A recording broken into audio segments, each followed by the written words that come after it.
Hello, race fans, and welcome to the Decor Depot 200. I am your hop along host, Alexander Nedd, usual voice for the JoinAPS.com Cup Series, joined in the booth by my trusty producer, Dave. I want to apologize. I broke my ankle last week. Uh, so, Dave, it has been, well, not so eventful for me, but Did you break it in some cool eventful. fashion, or did you break it No, embarrassingly? I broke it getting out of work, to be honest. That is the God honest truth. My boss had to help me to my fiance's car because I could not drive, and I will not be able to drive for another 6 weeks. So fun, but I'm here now, and we're here to bring you enough woes about me. We're here to bring you the action here tonight. Congratulations to Ryan Gavel, winner of tonight's pole position. I can go through the Uh, lineup here if you want. Chris yeah, Wright, how about that? Ethan Burrell, Jonathan Cutlip, Braxton DeWeese, Kwame Scott, Zachary Rogers, Hunter Smith, Trey Holmes, and Tyler Fody round out the top 10. Nick Massey, Andrew Rucker, Ethan Stanley, Scott Crump, Joshua Clark, Brandon Key, Josh Robin, Justin Vandermarl, Justin Fortner, Matthew Weeks, top round of top 20. Brent Jones, Robert Hill Jr., Michael Hossack, R.C. Enerson, Michael Goodman, Joshua Personette, Michael Klein, Daniel Martinez, Ryan Schuld, and Nick Indelicato in the top 30. Gerald Campbell, Dustin Durer, Chad Frankenfield, Kyle Hanshaw, Alex Gray, Josh Adams, rounding out the field, I believe. No, there's two more. Harrison Talon, 37th, and Rusty Capo, 38th. That's the Some field for big tonight. names, some big names in the back of the field. Joshua Adams and Chad Frankenfield there. Yeah, Chad said Let's he had a not. problem on his qualifying lap and hit the wall. So Ooh, that could cost him. We'll find out. Well, Miles the Monster has been known to break hearts. We are settling down for 200 laps here tonight. The pace car is on pit road. They're through the Geico restart zone, and we are green. Action here at Dover. little contacted to start with Jonathan Cutlip and Kwame Scott, but they got it worked out.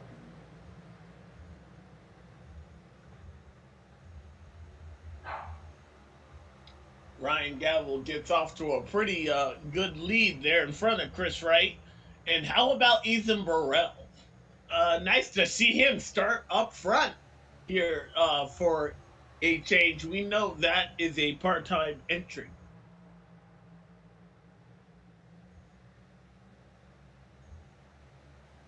See Johnson Cutlip in the five right behind him. That's a mean looking five machine. I wonder if we were talking about it off camera there, Dave, but Hendrick Motorsports, now the owner of the biggest penalty ever NASCAR, has filed there today.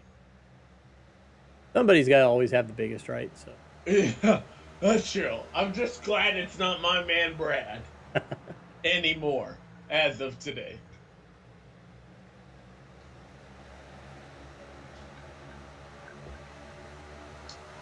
As the field gets strung out first, side by side battle, you see the 92 and the 90.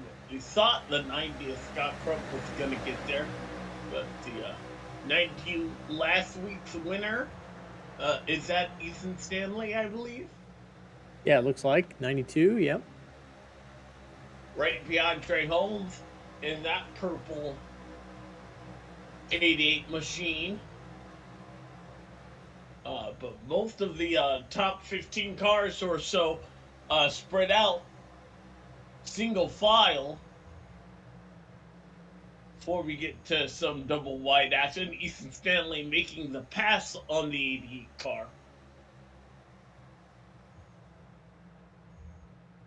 Working lap 6 of 200.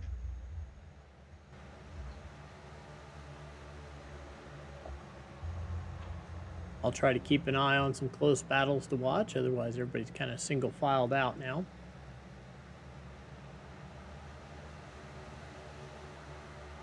Andrew Rucker, Nick Massey going at it here. This for 10th place.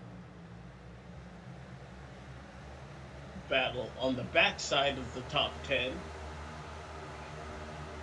And this camera angle, I'm trying to figure out. Is it just? It's a drone cam. Oh, okay. Yep. If you like this, I could go this one, TV1. Oh, I like that too. I like it. I like both. Yeah, the shorter tracks, I end up picking the drone every once in a while just because it pulls out a little bit, lets you see the pack a little.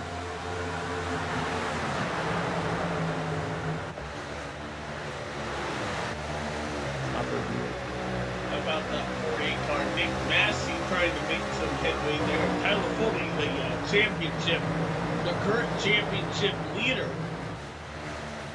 It's never too early to be talking about points, and I couldn't believe it when you said that we're already halfway through the season.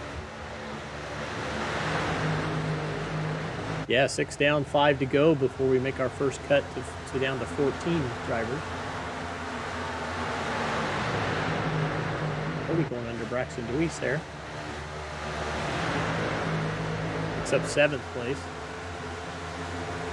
Excuse me, I lost you for a bit of brief connection, but we seem to be back, or can you hear me now? Yep, I can hear you fine.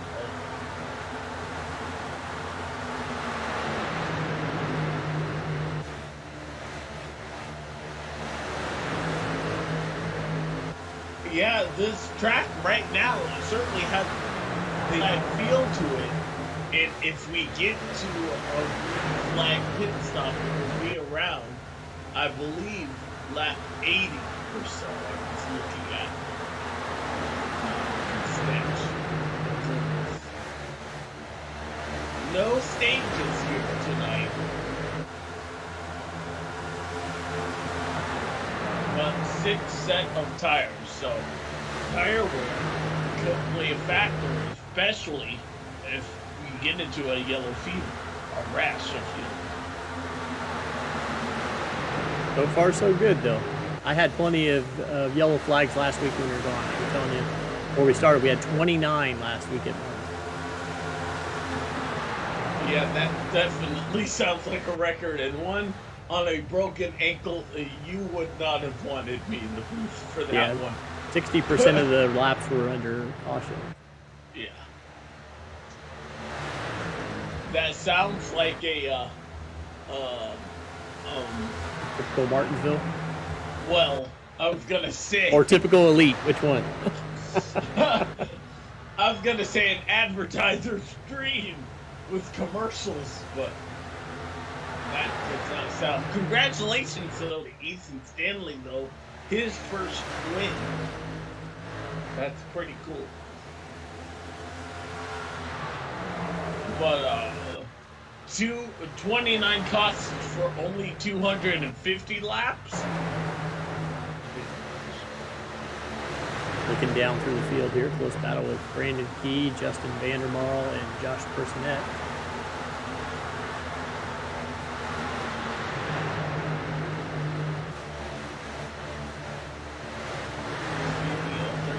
Car wrapping around the bottom there. That is great.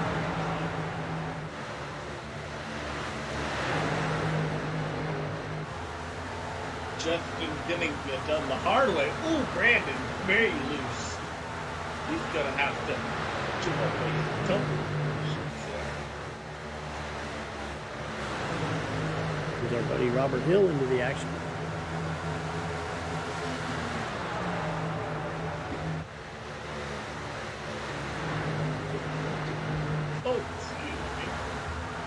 Now, Monday during the Xfinity race, we teased that Gerald Campbell had a new picture. He didn't get it applied in time, so it was kind of a fake tease. We have checked it, and he does have a new picture. I'm not going to show it just to show the picture. We'll wait until Gerald either gets himself up front or gets himself in trouble. Does something worthy of the picture. We don't just give free advertising. That's right. So if you're watching, stick around and be watching for Gerald's picture. so far, almost 10% of this race down, and Ryan Gavel has led every lap.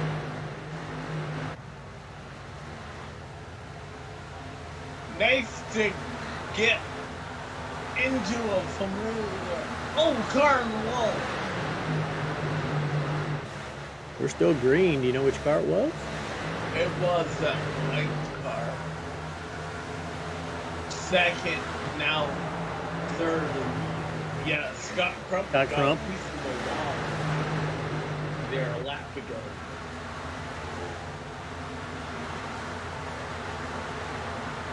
Chad rolling up through the field. That's always a good source of entertainment here. And he started deep in the field too today. And he's up 14. 36. 33rd. He's up 14 spots. Not too shabby for the driver who's still searching for his first win of the season. Crump again. That car has just got to be kicking up just a little bit. Oh, and he's gonna wash up the track, almost getting to the side of whatever number of car that is. That orange and white car there. I can't see the Nick and Delicato, I believe, is a 10. It's a 10, yes.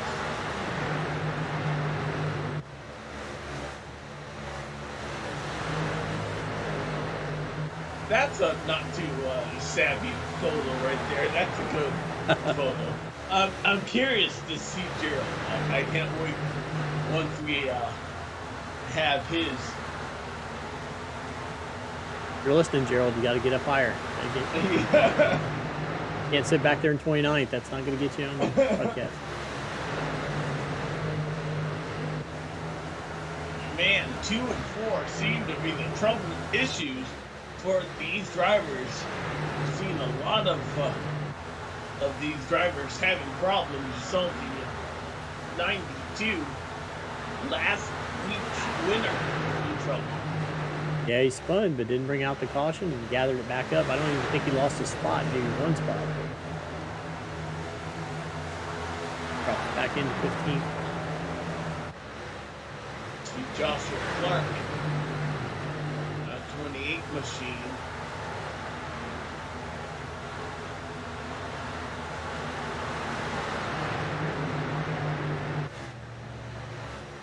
Kind of ho-hum.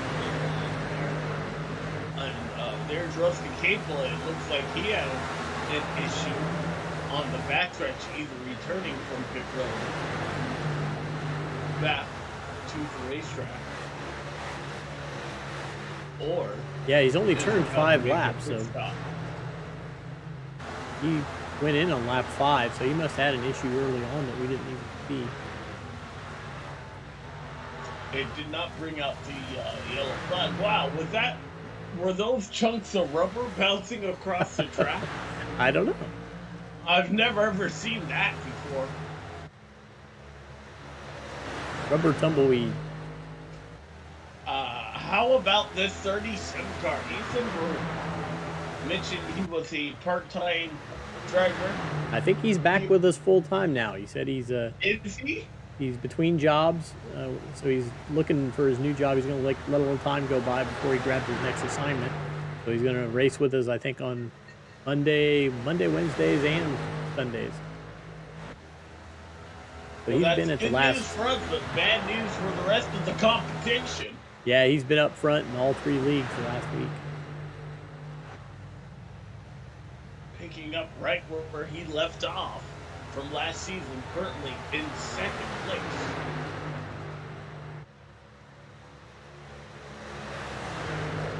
The truck race this week. Oh, go ahead.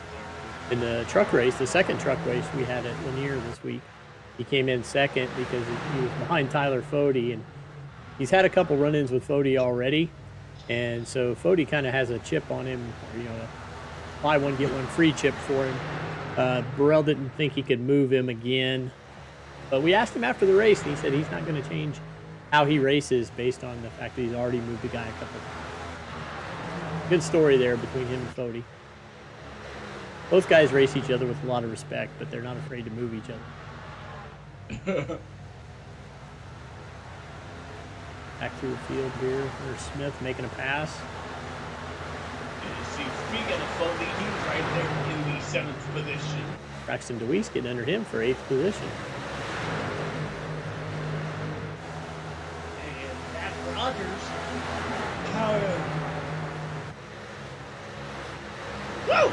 Excuse me, having a heck of a time there in the 12th machine. 23 bouncing off the wall a few times there. Half down. I think that's Harrison Talon. Yes. He's been having a rough week.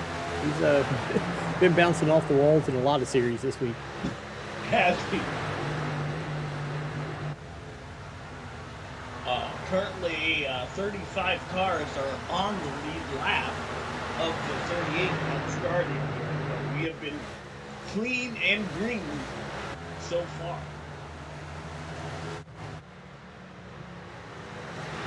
Looks great. Looks like he's coming out of the pits. Coming into the pits, sorry. And during green flag pit stops, it will not surprise me to say so-and-so got a pit road speeding penalty, or if we have trouble getting on the pit road. This is not, if not, the toughest pit road we come to on the entire circuit. Michael Klein also coming down pit lane. And this to me seems a little bit early. Yeah, I don't know if it's just given the amount of tires they have, they split it up into 6 chunks, and they've made it a 1/6 of the way through. And We'll have to keep an eye on their pit road time to see how much tire give up these leaders have to these drivers that are on pit road. But regardless, you're gonna go. This is also one of the slowest pit roads in the series. You will go 2 laps down if you're near the back of the field. And the blazing pace that Ryan Galvin currently has, that would certainly seem so. yeah, he's about 1.5 seconds off his pace from when he was on fresh tires.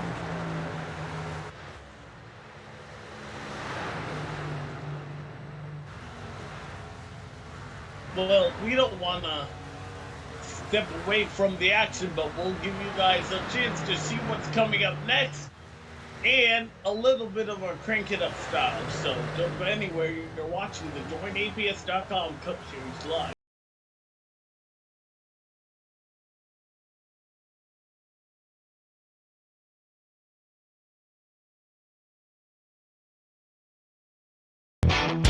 Ah, are you kidding me? We are live. We are back. We almost missed it, Alex. We're back here, and I don't want to say I brought up the commentator curse, but the first yellow flag of the day for Carnival is that Nick Indelicato.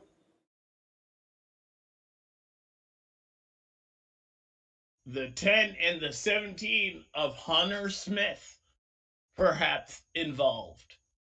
Hunter Smith gets a little loose and turns Nick Indelicato into the outside wall. And then gets collected again. And that was definitely big enough to bring out a caution. Racing incident, no further action. So no tally on the 10 car, but pit road is about to be a very busy place. Robert Hill's going to stay out. Michael Goodman's going to stay out. Harrison Talon looks like he'll be at the Lucky Dog. Or he's just multiple laps. Now we can probably get back yeah, to now that. we can go.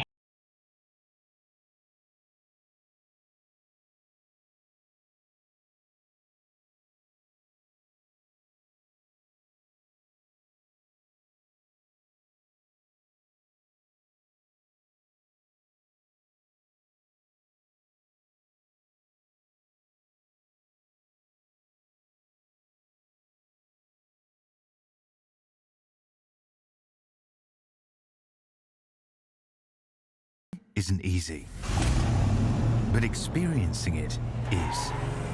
iRacing puts you in the driver's seat with the industry's leading sim racing game. Drive on laser scan replicas of the greatest racing circuits from around the world. Go head-to-head against other drivers chosen by skill-based matchmaking to ensure competitive racing at every level. Compete across all your favorite series. In officially licensed cars, engineered to deliver the most accurate driving experience possible.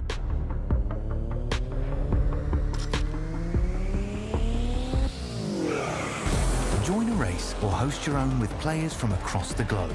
Race against the computer or in a league with friends. Feel the thrill behind the wheel. Visit iRacing.com.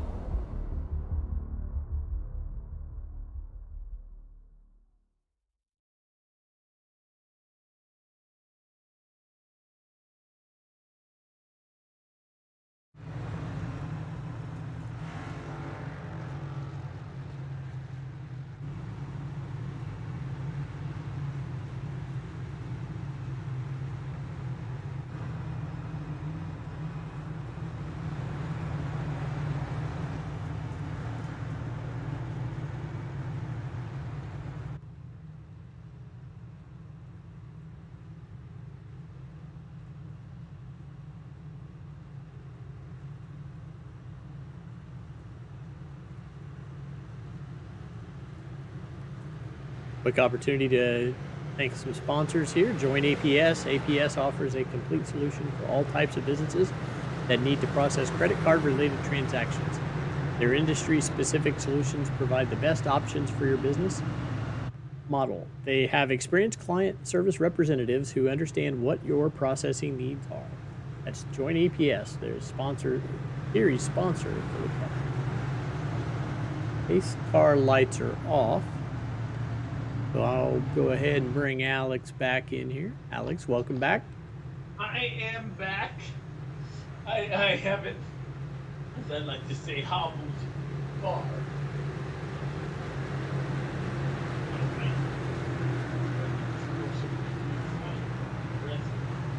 That's always a challenge. Do not break your ankle. That's all. If I could give one thing to the folks at home, don't break your ankle. Ever. Yeah. I had never broken a bone before. That or my riding hand, I think, would be the two. Green flag is out. Ryan Gallo, who has led every green flag lap, is picking up where he left off. Chris Wright and Ethan Burrell battle for second. Looks like Chris Wright is going to get it. They are side by side for fifth place. Got a big run on of Kwame Scott trying to get there. Big run on Gavel. Really pulling up right to the back bumper. Those two are teammates. Lake Norman. They seem to have a similar setup and are sharing some of that similar pace there. Back here, some of the side-by-side action. Braxton Deweese getting around Zach Rogers. Comes Chad Frankenfield now up to the 11th position. He has methodically worked his way up through traffic and inside the top 10, hopefully will not go from number 2. I would say that Chad has been patiently working his way, but patiently and Chad don't go together, so I won't try to put those in. He's done a great job so far. He's knocking on the door of the top 10 first time here tonight.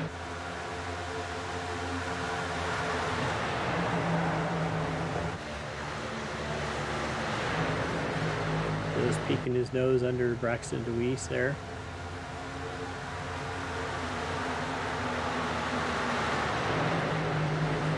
Braxton also having a great day. Ooh, on the inside, that's a vulnerable area. And we know Chad is not afraid to ignite that and exploit that on another driver. he wants that position, he might take it this time by. Hello, top 10 for Chad. Looks like what he did that lap was he took a lot of speed. He took that speed into the corner and cut back across the back end and got underneath. Use that momentum to get by. Yeah. Works as long as you don't tail the back end or the guy throws a block on you. Throws a block on you, you go right into it. But you saw the 11 somewhat due on the 15 there to protect that spot. He knows how to defend against that. The 13 might not. Ooh, wow, you see the 92 get to the side. Perhaps some boost right there. Wow, Chad is passing them where they are not. He's all the way up, trying to go for 8th place here. Getting around Zach Rogers here on the high side. Behind Fody now. And those are the top 2 of the championship there, Fody and Traeger. Dad's just looking like he has a car that's about a couple seconds faster than everybody else right now. He's just kind of going whichever way he needs to go, high or low. I would say so. If I remember correctly, I believe this is one of Frankenfield's better tracks. I can see why he hit the wall of qualifying, though. If he was up there trying to get, I mean, he just passed 4 or 5 cars to get a spot inside the top 5 on the high side. Yeah, you can see he's just in the back of that picture as we look for leaders. These late Norman Chevrolet Camaros, though, have gapped the rest of the field. He's more or less fallen to about a second and a half behind these two.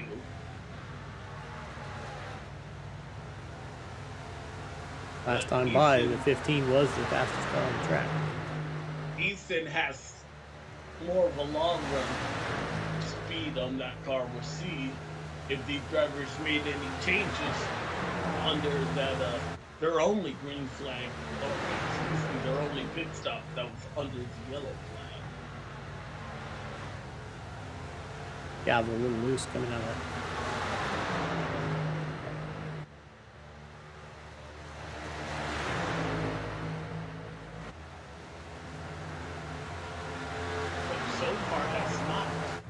Set a tire.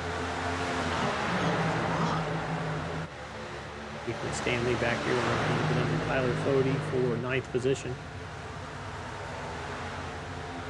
Massive there have settled in the top 10 and in the 8th position there, but that's not. We saw him get passed by Chad, who has driven away. So not to mention Kendall.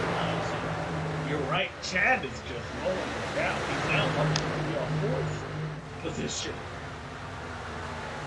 If we get another caution, restart, watch out, Ryan Gavin, that 15 car is going to be right behind him.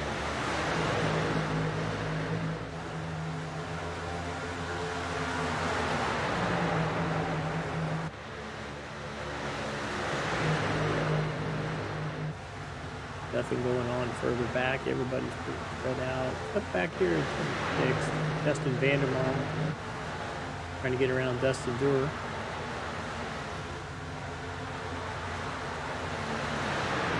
Gives us time to take a break there, so why don't we do that? We'll be right back. You're watching the JoinAPS.com Cup Series.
welcome back here.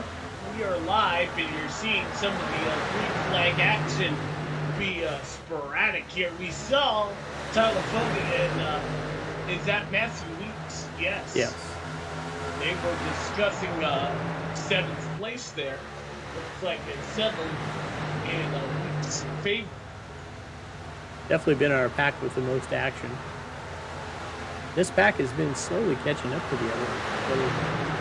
Not by much. This pack is inside the top 10. Weeks up in the 7th position, all the way up to Trey, who's just outside of the top 10 and running along as well. R.C. Anderson's made up about 4 or 5 positions in the last 6 or 7 laps. Now he's up into the 10th position, getting by Braxton Deweese.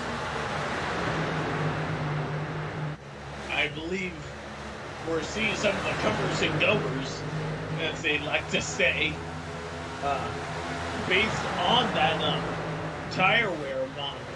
You said they had dropped off about a second and a half, and that was 40 laps in, so we're about halfway into that 40 lap run that we had under the green flag earlier.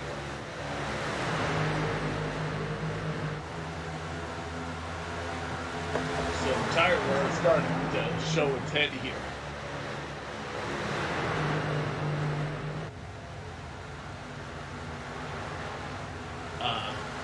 Weeks is now up front to Ryan Gamble, and but we see Ethan Burrell actually. Whoa, big wobble out of the 01 car. Gavle's doing some drifting. Did you watch some of the Phoenix race this past weekend? No, I wasn't able to see any of it. Oh, okay. Alex Bowman had a moment like that. He was completely drifting. As Jeff Burton has famously said, that drifting was allowed in NASCAR. No, unfortunately, the start time for that race was at the exact time of the Big Ten Championship, and my Boilermakers were playing in that and ended up with the win and the #1 seed. Good for you. Hey, that sounds like a good weekend. Better than my... well, Brad did well. He was inside the top 10 all race, and I believe he got a top 10, so... We're still searching for that win. But here we go. This could be the first green flag pass for the lead of the race here. Ethan Burrell is working over the 01 of Ryan Gamble.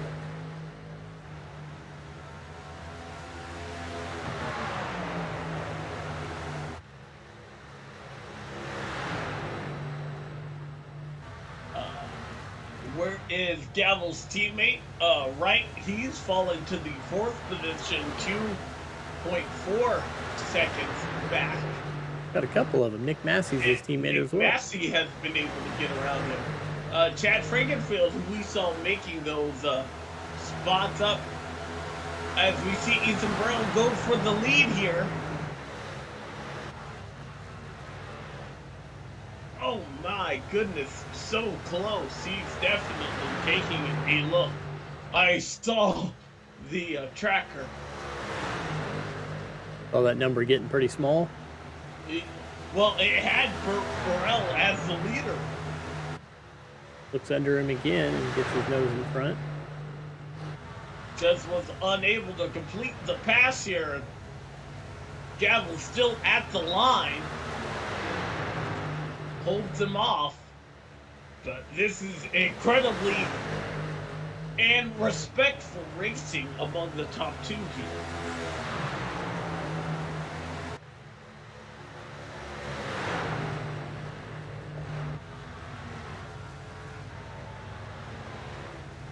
I'm telling you, there's nothing more that Ethan would like more than to be able to clear that 01 car, but that's just how Dover works here. Sometimes you get a good run off the corner, especially on the high side. That seems to be Gavle's big advantage. Oh, almost to the outside. I'm telling you, this was a side-by-side battle. If that was the last lap, Gavin would still have him. Ethan's just been unable to use that bottom lane to his advantage. We'll see if it works this time.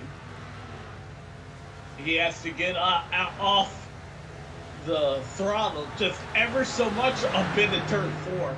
And it's really costing him on exit.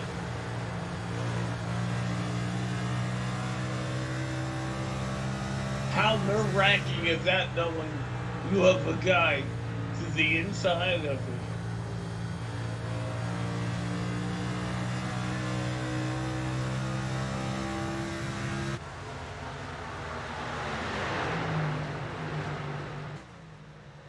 That's gotta be hot. Oh, I just saw, I was looking to see how many people we still had on the track, and it looks like, yes, the 12 car, Zach Rogers is out, as Farrell makes the pass there, and trying to take his line away, Ethan Burrell to the top of the charts. See how much time, though, that battle has cost him. It's brought Nick Massey along to play.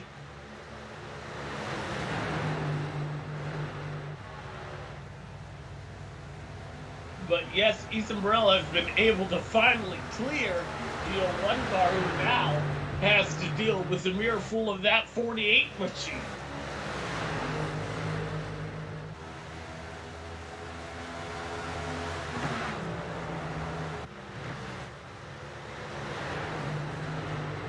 Massey's been running faster lap time for the last 5 laps.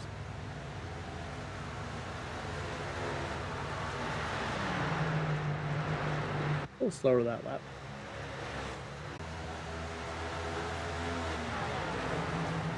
Working lap 88, so about 12 laps from halfway here. Gonna pass the 26 car lap down car of Justin Fortner, I believe, last car in the lead lap. Now a lap down.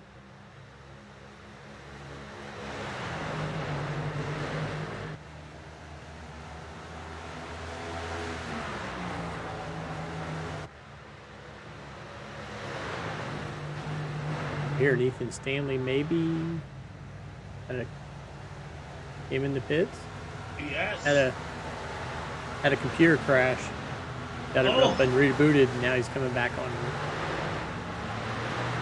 That is going to hurt him dramatically, point-wise there, as he has lost a number of laps, I would imagine. Yeah, he's now 10 laps off the pace.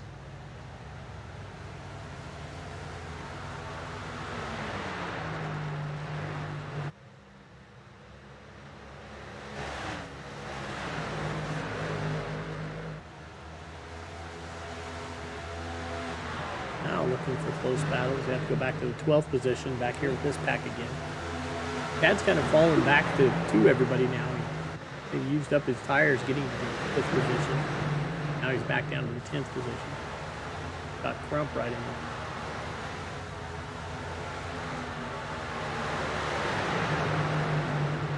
This race, though, it does not have a yellow flag fever to it. So, does that change how you perhaps attack this race? Oh, Chad's loose. Big time loose. Right in front of Braxton DeWeese. Now he's blocking him all the way to the bottom of the track there. Trying to maintain his ground. But yeah, what we saw in Frankenfield, who's now running, I don't even see him inside the top 10 there. Oh, he's down to 12 now. He must have run the tires a little bit off on that 15 car. Yeah, he's a full half to 6/10 of a second slower than everybody else up front. You can see he's kind of wiggling all over the track there. And I believe Chad's going to come in. He's had enough of these tires. Yeah. Well, lack thereof.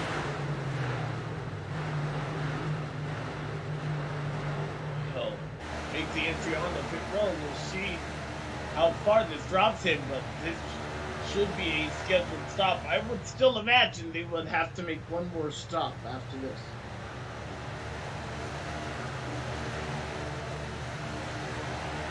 Caution, caution. Hey, And Gerald the Campbell. caution is out. Okay, we get to see what this picture looks like. Oh no. Oh my. Oh my. Oh my. There's a lot to unpack there. Let's see what happened on the racetrack though. The 8 car gets into him and then just doesn't lay off him. Yeah, it kind of finishes him off there. And then pushes his way past him. Josh Robin and Gerald Campbell.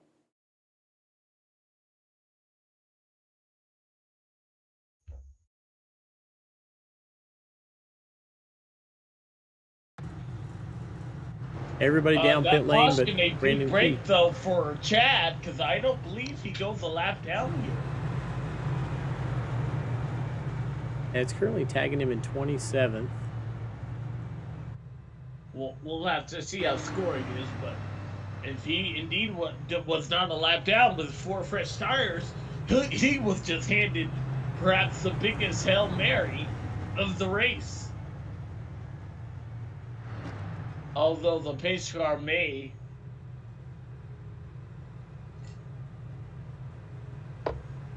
have gotten out in further. We'll just have to see.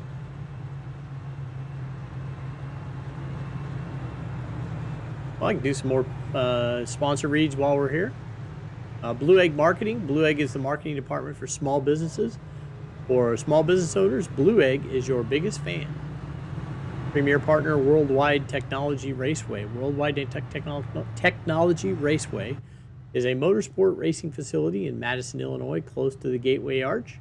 It features a 1.25-mile oval that hosts the NASCAR Cup Series, the NASCAR Craftsman Truck Series, and an open wheel series, a 2-mile infield road course that's used by Speed Tour Trans Am, SCCA, Porsche Club of America, a 1/4-mile NHRA sanctioned drag strip that hosts the annual NHRA Camping World Drag Racing Series Midwest Nationals. Boy, that's a mouthful. That's like 7 words. And the Kartplex, which is a state-of-the-art karting facility. And our race sponsor for tonight is Decor Depot, purveyors of fine vintage goods on Etsy since 2019, based in the foothills of the Pocono Mountains. Thanks for Decor Depot for sponsoring tonight's race.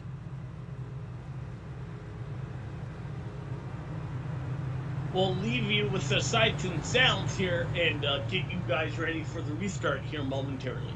Don't go anywhere. You're watching the Decor Depot 200.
Welcome back. It looks like the restart did not shuffle Chad back. It looked like he indeed did go a lap down. That puts Ethan Burrell in control of the field with Nick Massey and Matthew Weeks, his Pro Edge Racing teammate, right behind him. And we're back under the second restart here, completing halfway of 200 laps. Ethan Burrell, what a day it would be if he can bring it home here tonight.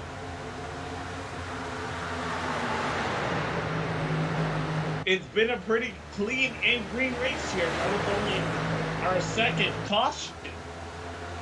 A total difference from a week ago, I would imagine. But 60% of the race was ran under the yellow flag. Barry had to have been tired. Chris Wright back here trying to find a way around Trey Holmes. Kind of gotten shuffled all the way back to the 9th position.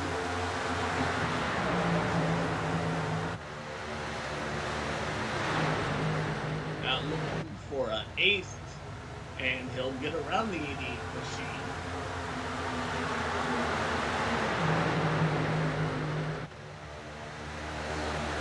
Single file though throughout 1st through 10th, I would say. Oh, trouble far around on the backstretch there, I believe it was a car with the 44 Michael Goodman goes for a spin, and we are under the 3rd caution flag of the night. Take a look on I saw that he may have gotten help from the 15 of Chad, yeah. Race control going to be able to copy and paste the message from earlier? We'll see. But yeah, I would say so. Doesn't seem like a racing incident to me. The 15 was just ready to go. The 44 was not fully committed there.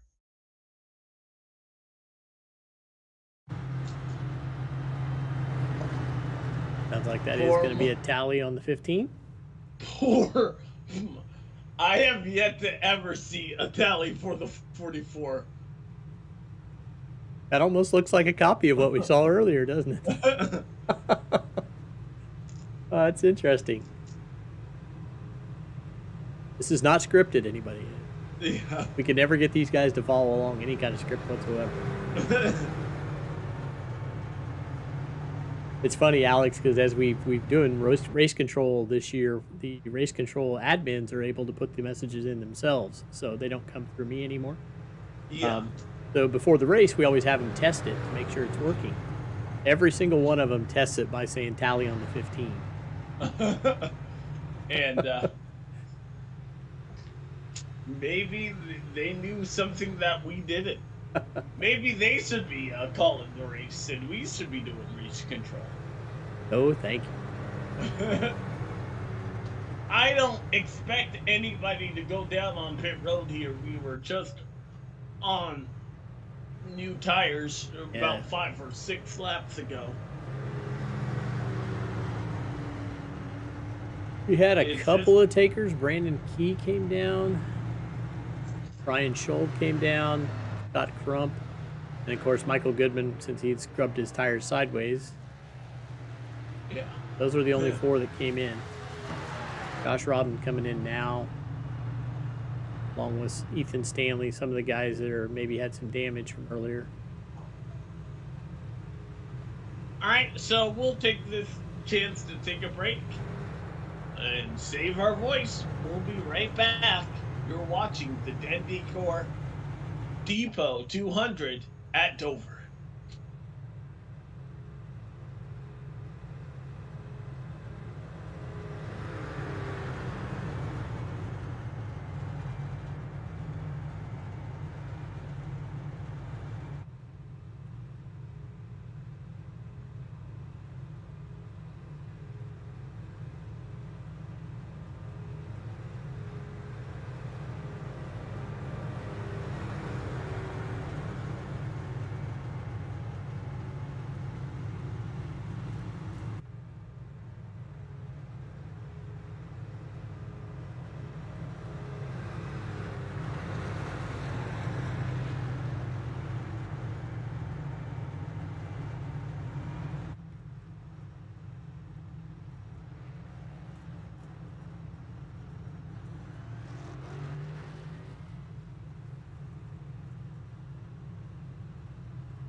Alrighty.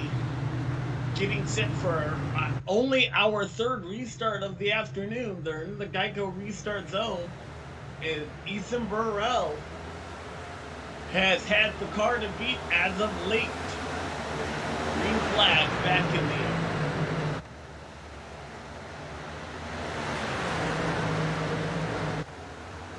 Matthew Weeks able to clear himself through the high line.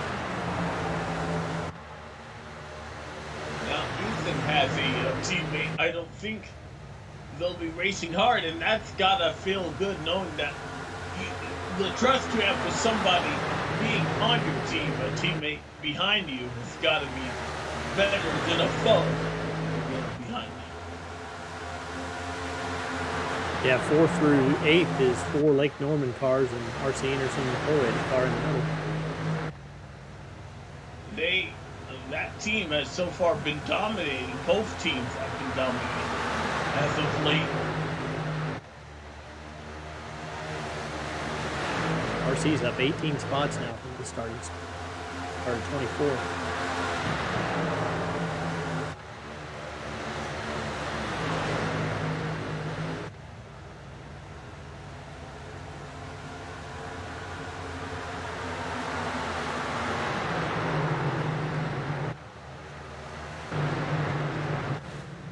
I see smoke. I saw that too. But it looks like everybody gets away. It might have been the 13. Braxton Lewis there with an issue. Very slow off the corner.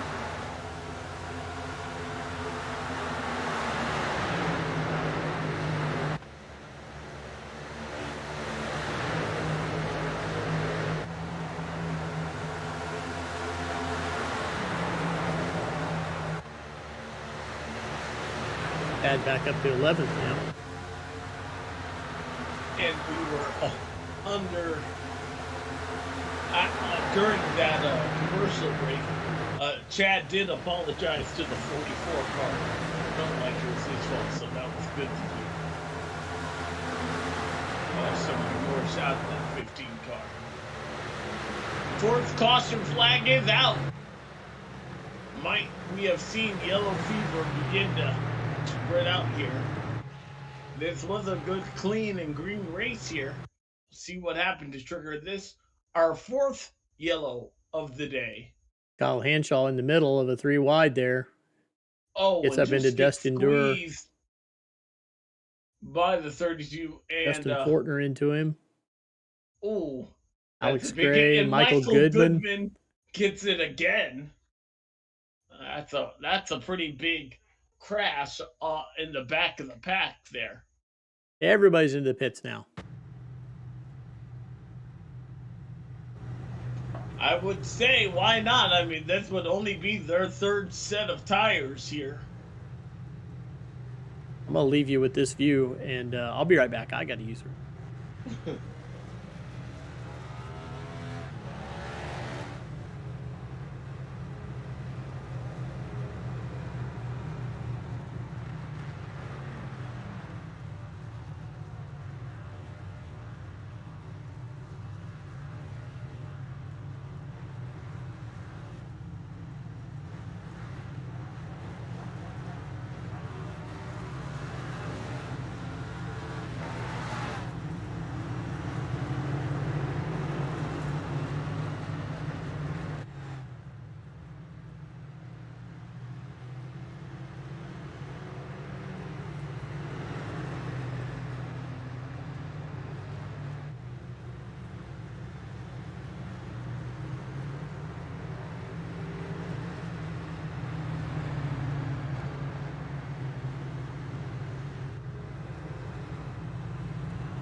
And we are back to the action here, about to be under the green flag.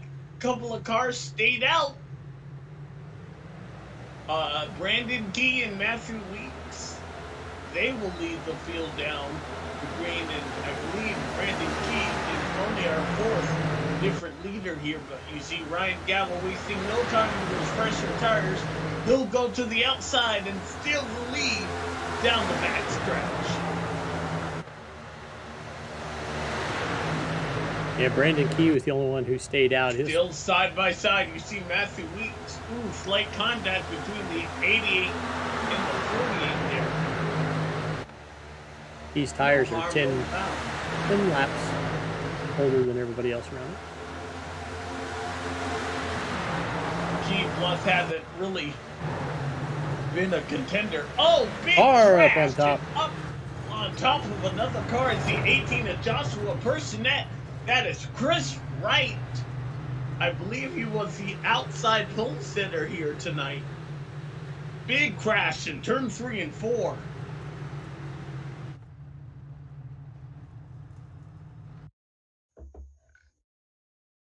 The 15 involved as well. Uh-oh. He got contact from the 48. Yeah. Then he cleared him. And you see the 15 is trying to get there. I'm not gonna. Woo.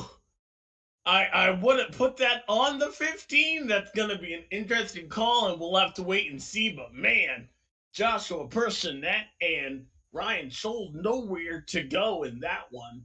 But the 42 kind of made his bed and had to lay in it there with a block. The 15 car was already there. Take a look and see from the 18. Yeah, you see the 42 just doesn't want to give up that spot. And unfortunately, neither did the 15. I think we saw who won that battle.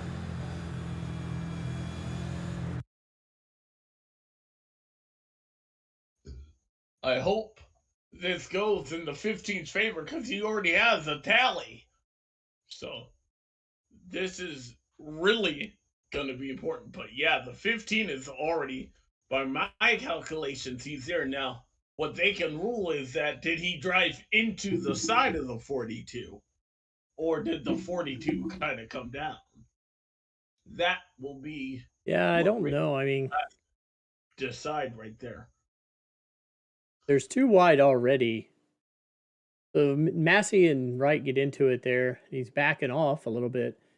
But then Bodie and goes high, and then Chad goes in down low. See, right there, I don't... Ugh. That's tough.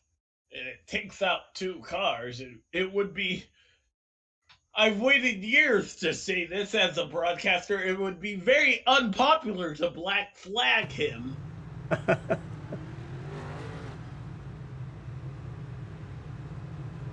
And I'm not so sure that I would agree with that. So, have we heard anything from Race Control? I know they have. So far, Race Control hasn't been able to slip a word in edgewise between the 2 of them. Oh. So, there we go. Cause of the caution and racing incident. No further action. Oh, all right.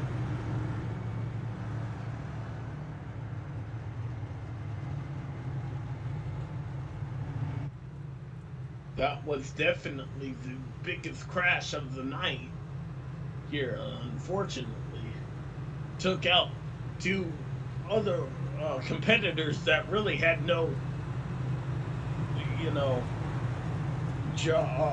they were not at fault for that at all. All right, let's take another quick break.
Welcome back there. Sorry we just missed the restart, but you were able to see it in our non-stop action working lap 128 of 200. Ryan Gavel has been able to pick up where he left off briefly a little bit toward the front end of the race there. Ethan Burrell back in the 5th position has some work to do. Brandon Key still stayed out with his tires. He was on 10 now. Tires, I believe. Yep, still is. Oh, saw the 88 car just there. Casual contact. Like what they said. Yeah, sorry I missed coming back to the green. I had a law enforcement official knocking at the door.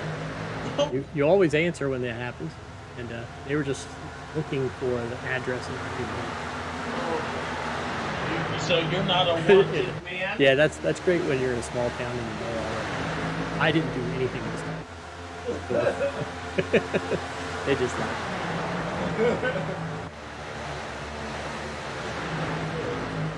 I was just when you hit that, I didn't know if we were moving or not. So nobody caught me singing, which thankfully the broadcast did not hear because I don't want to hear me sing. He was a bit confused when I said I had to hurry and get back because I was broadcasting the race. He had Gavel back up front. Still the same gap of the top 4. Yeah, I've been Matthew Weeks and RC Anderson have come to the light here. RC especially. Yeah, he's up 21 spots from his 4th place. Starting. I have to take a look. Has RC made many Cup starts this year? He won. You don't remember? He won the biggest race Early. that had no at the Chicago Street Course a couple of weeks ago. I believe his races. closest competition was 10 seconds behind. Oh, big hit. That was a little bit more than casual contact. For, I believe, Brandon Key, those 10-lap older tires might be showing themselves there. I think I confused him with the Truck Series where he hasn't been up this year. RC, of course, is good at almost everything we run, so not seeing him is kind of odd.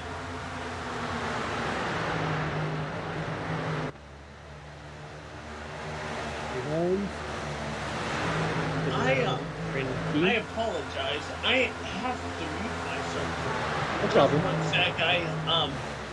I will be right back.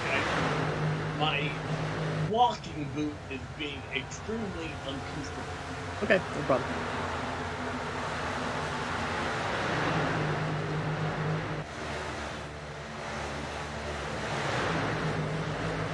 Tyler Fody gets sideways into Brandon Key. It stays green because Fody came back square on the track.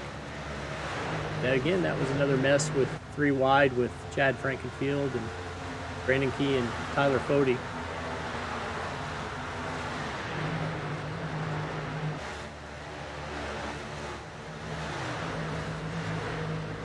Did you happen to see that, Alex? I did, and I was going off.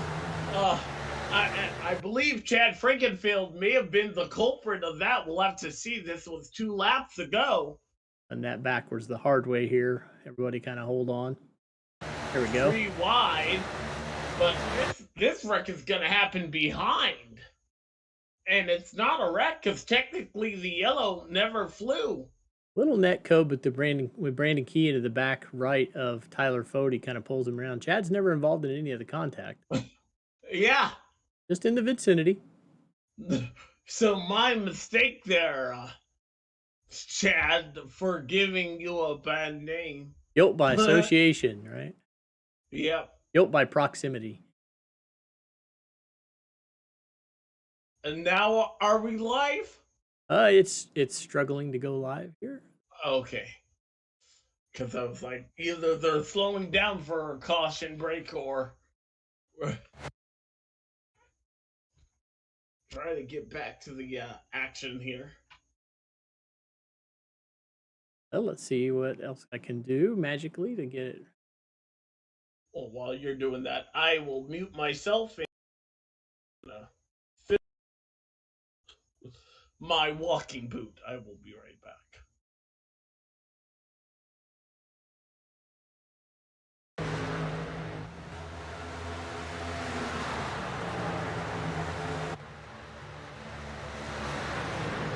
All right, I think we got her back.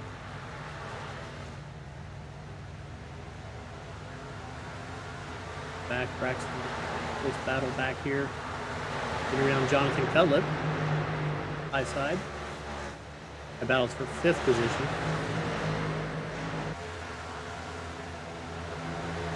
Braxton's had a good run tonight. He's been steadily climbing, not quickly, but consistently. Back in the 10th or 11th spot for a while now. He's way up to where he's in the 5th and 6th position, right behind Ethan Burrell. Pretty good gap there to Burrell, though, 1.5 seconds.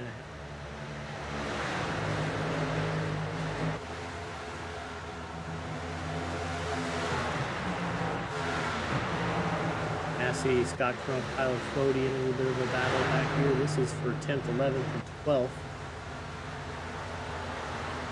Pat Frankenfield ahead of them.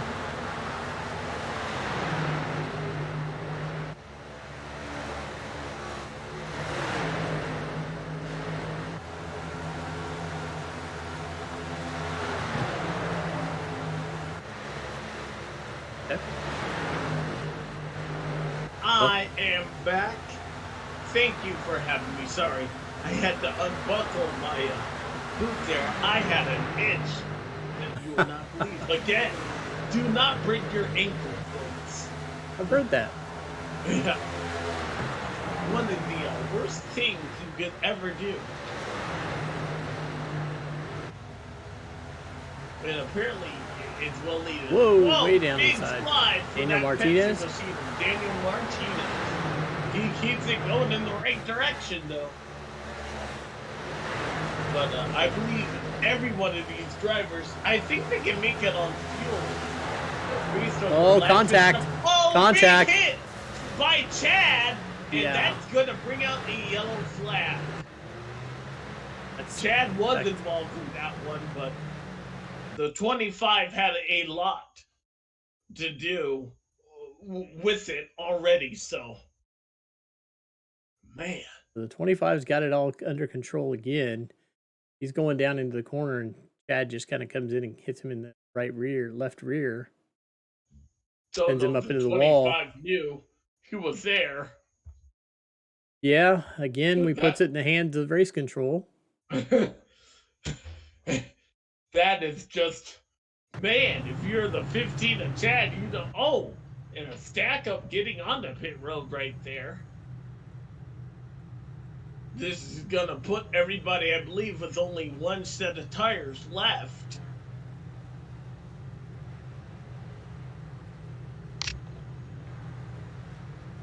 But we'll have to break down all the action here once we come back after pit stops. Racing isn't easy, but experiencing it is. iRacing puts you in the driver's seat with the industry's leading sim racing game. Drive on laser scan replicas of the greatest racing circuits from around the world. Go head-to-head against other drivers chosen by skill-based matchmaking to ensure competitive racing at every level. Compete across all your favorite series. In officially licensed cars, engineered to deliver the most accurate driving experience possible.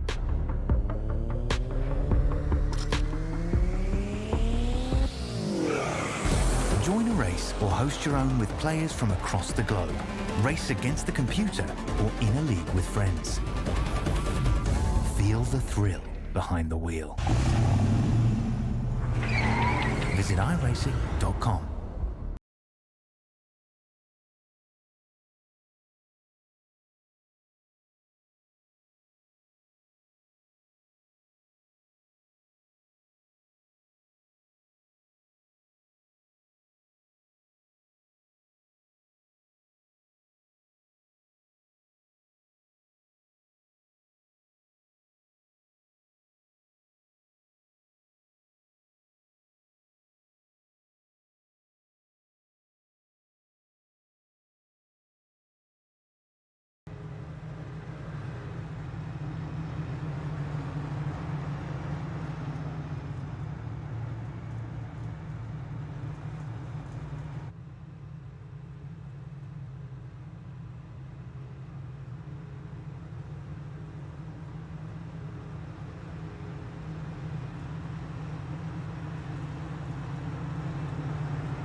back to our sixth restart here. Ryan Gavel trying to look for his first win of the 2023 Season A.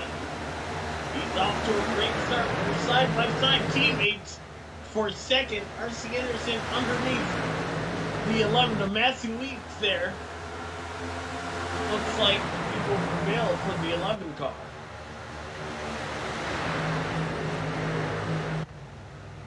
Mixture of Pro Edge and fueled up racing.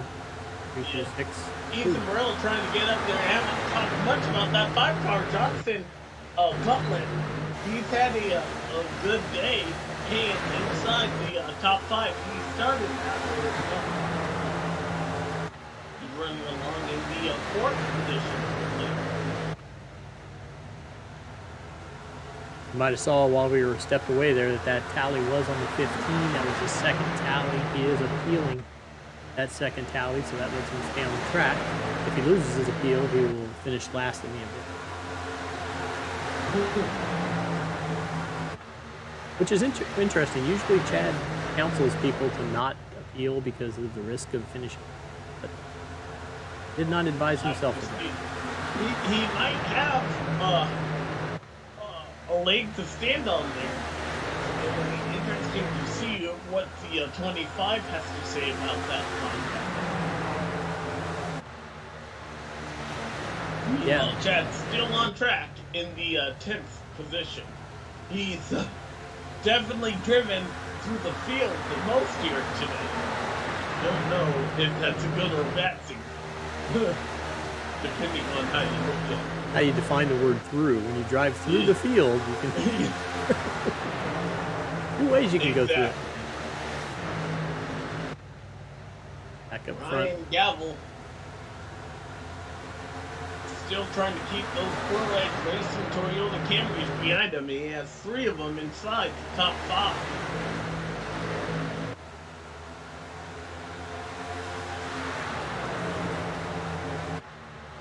Pro Edge trying to dominate, and I believe the last time we were here, Tyler Fody in a Camaro won. And that was I believe a full event, so. But I could be wrong. I'm going base strictly off of it. I do remember Tyler Fody winning. Mexico's also strong. And he's taking a look. This is for 2nd place. Trying to take him for 1st place there.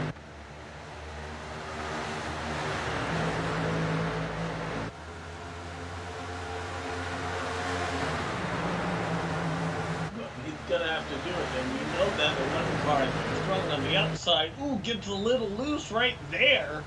Is gonna allow the 11 car the inside lane and the pass. New leader Matthew Weeks to the top of the group. Oh, Gavel's gonna fight hard and go right back underneath him.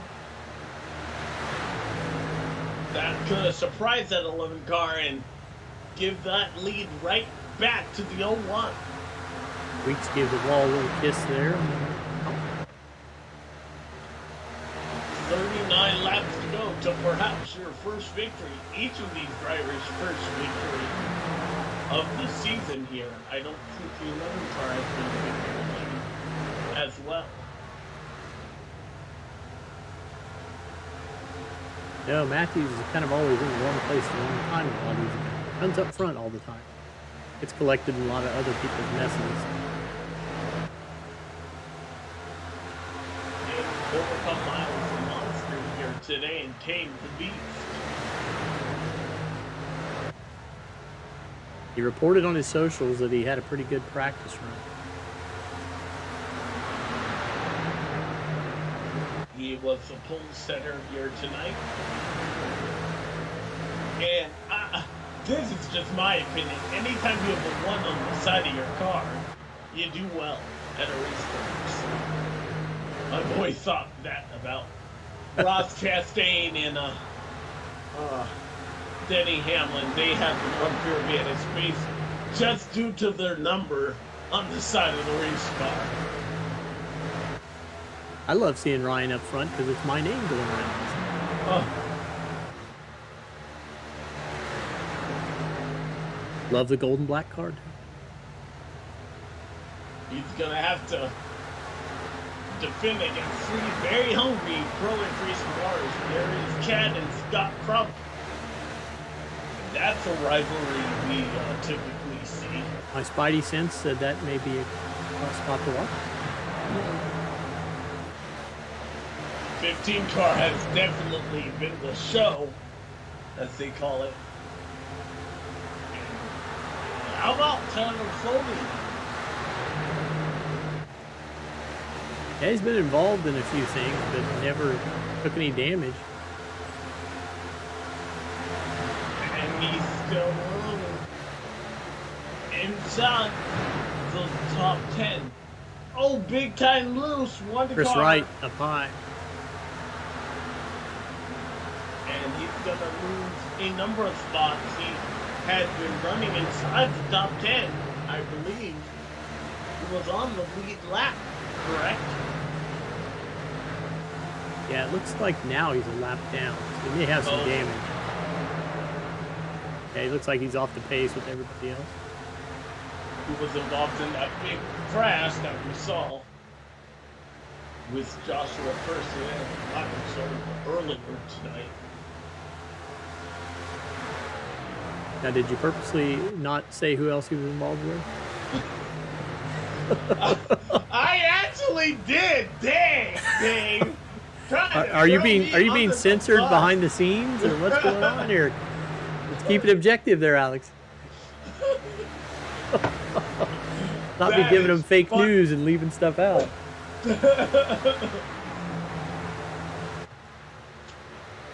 It is still under.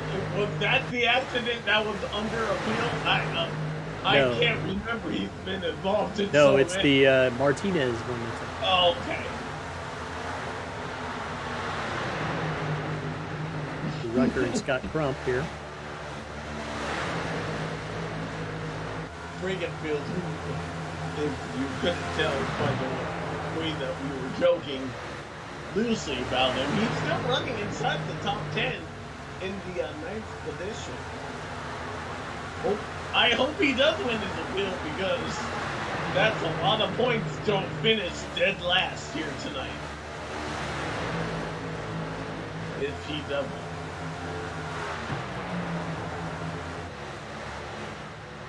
But to provide some clarification as to why he usually insults the people appealing, a lot of times he doesn't think that our admins are good admins and they make a good decision. It usually doesn't get overturned. So he's usually trying to let them know that to not take the risks. Interesting to say the least here. Hey, that counter's about to dip down there, Dave. Yep. And you know what that means? I do. We're gonna have to make our picks. Do you have a number already set? I gotta pick. I want to pick my car I sponsor that's up front, but I don't want to curse Gavel. I'm gonna go with Weeks. Car on the wall I'll take Weeks tonight. I think he's due. All right. Well, Gavel's running away and hiding. He is, and he's put almost a second in front of second place there. He's gotten away. Those cars, those pro entries from David's gun around. Ethan Stanley, who bounced it hard off the floor there in the fence. Cody Burrell and Holmes there for 4th, 5th, and 6th. 25 laps to go, and the counter hasn't officially. I wanted to once the counter officially ticks off. I thought it was like 26 to go. It gives me one more lap to change my mind, right? 24. Oh, there we go. And I'll go with the 01 there since you. Okay. This could be Ryan Gavel's night. He's rested. As if anybody rests when they go to Vegas, though. Usually need a vacation to get over that. Well, Vegas was 2 weeks ago, wasn't it? Yeah. They were just at Phoenix, so. Have you been to Vegas? I've been to Vegas twice in my lifetime. That's plenty for me. That's plenty for you. I married, the last time I lived in Vegas, I married two of my best friends there. That was really fun. You know, Alex, you're not allowed to marry two people. You're supposed to pick one. Oh, okay. I think you were the efficient. I was. There you go. Please don't get me in trouble. The law enforcement already know where you live. It's all right. How many weddings are you tallying?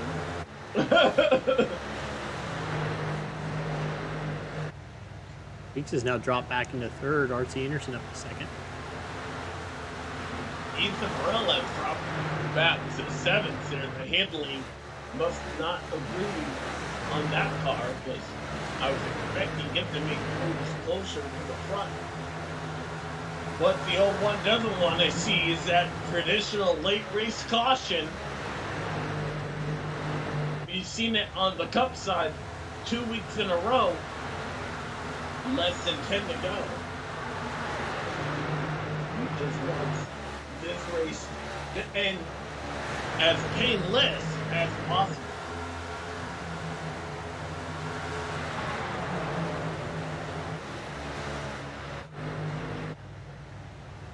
Weeks under pressure from Fody now. Going around the lap, Chris right again. Caution. And caution is out. Michael Goodman, perhaps? If you have tires here, you gotta take it here.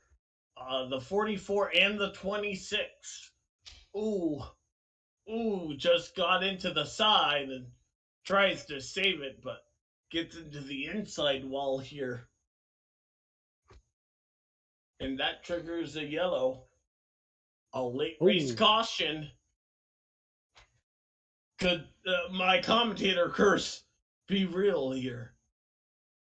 That is not what the 01 wanted to hear at all. Yellow flag number 7.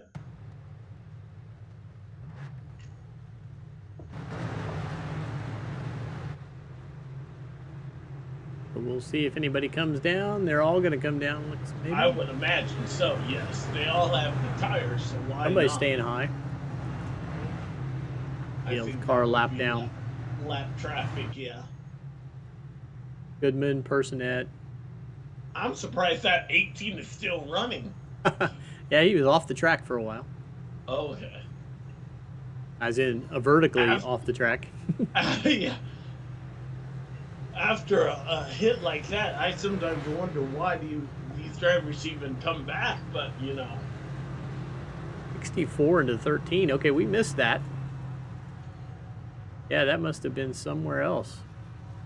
That's Andrew Rucker into. Let's go see that. Braxton DeWeese there.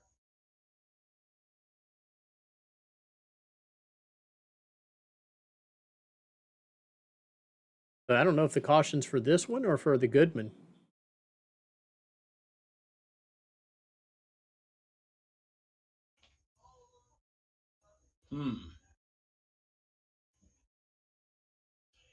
That was. So they've given a tally to Rucker for that contact.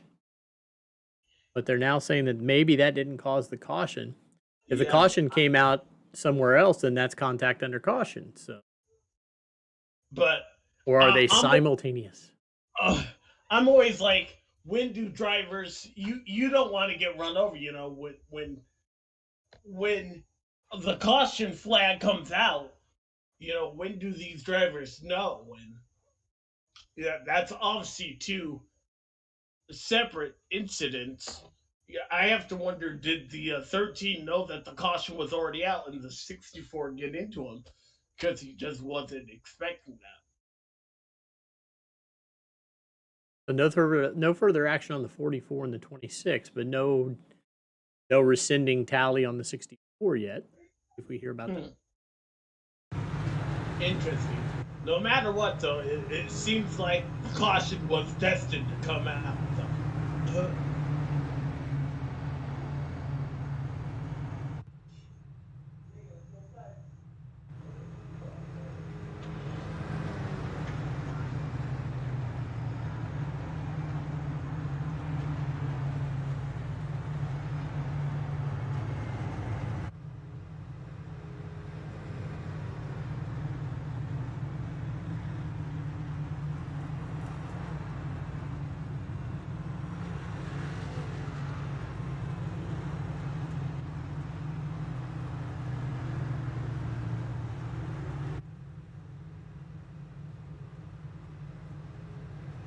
marbles are up high. Cool.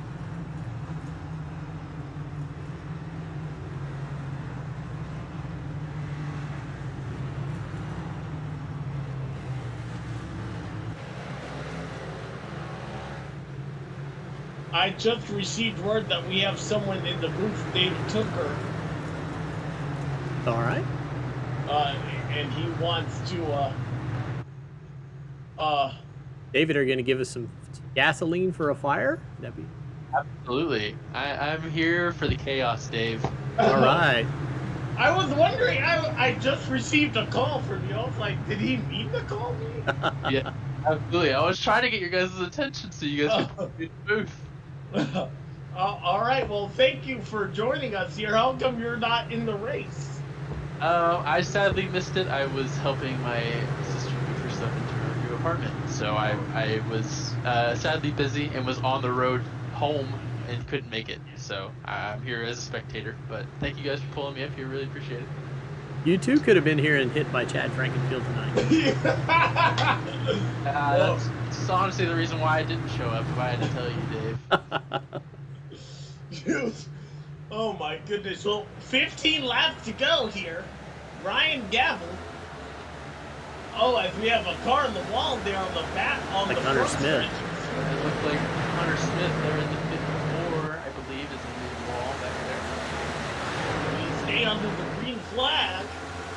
I'm telling you, Ryan Gavel just wants this to finish under the green. Another car on the wall there. Is that Massey in the 48? Looked like Trey Holmes in the 88 up there up against the He wall. had contact with the 15. Was there? Oh my goodness. Oh no, Chad. Go back. You hate Everybody to see close it your for that eyes for a 88. second. Oh man. Chad, And it was entry. Oh, he did. That is gonna be a big time hit. I don't know about the blink right before contact. Yeah, there was a blink in. I think sadly that's gonna have to be a racing incident. I mean, you can't really control the 15 blinking there, and the 88 is, you know, we're gonna race him into the corner obviously, and I imagine Trey just doesn't know he's there and turns in. That's really unfortunate. Really hate to see it for the 88 car. I mean, he's had numerous good runs, ran really good in this race. Looked like he was gonna get a top 10, and just unfortunate luck there. Side-by-side battle with Jonathan Cutlip and Jared Campbell. Gerald grabs the wall a little bit. John's going to get that spot, and Ethan as well. Looks like Scott front too on the inside there, but he holds it off on the outside. Trying to get to 10 to go there. 10 fingers flash from the flag stand. That typically indicates a real race. 10 laps to go. Don't know if they've animated Barry to do just that, but that would be the signal given to the 01 car. We'll see. We got some aggressive drivers here side by side. Gerald Campbell, Scott Crump, Andrew Rucker. You know, those are some of the most aggressive guys in the garage as far as holding their spots. So we'll see what these three can do. What is Miles the Monster like to you there, Tucker, when it's 10 to go? Are you defending your spot? You know, it's tough. If you're the leader, you're Ryan Gavel, you're putting down qualifying laps. You're trying to run from that 11 car, just trying to push as hard as you can, run these laps out. But if you're also Matthew Weeks, you're pushing as hard as you can, trying to catch Gavel. But Gavel's got really quick pace right off the restarts, and Weeks is more of a long run guy. So we'll see who comes out of this battle on top. Gavel was the pole setter here tonight. Tyler Fode, I'd already mentioned, is a previous race winner here at Dover, and he's driven his way up to the 3rd position. He is your regular season championship leader currently. Chad, all the way up to the 5th position, hoping that appeal goes in his favor.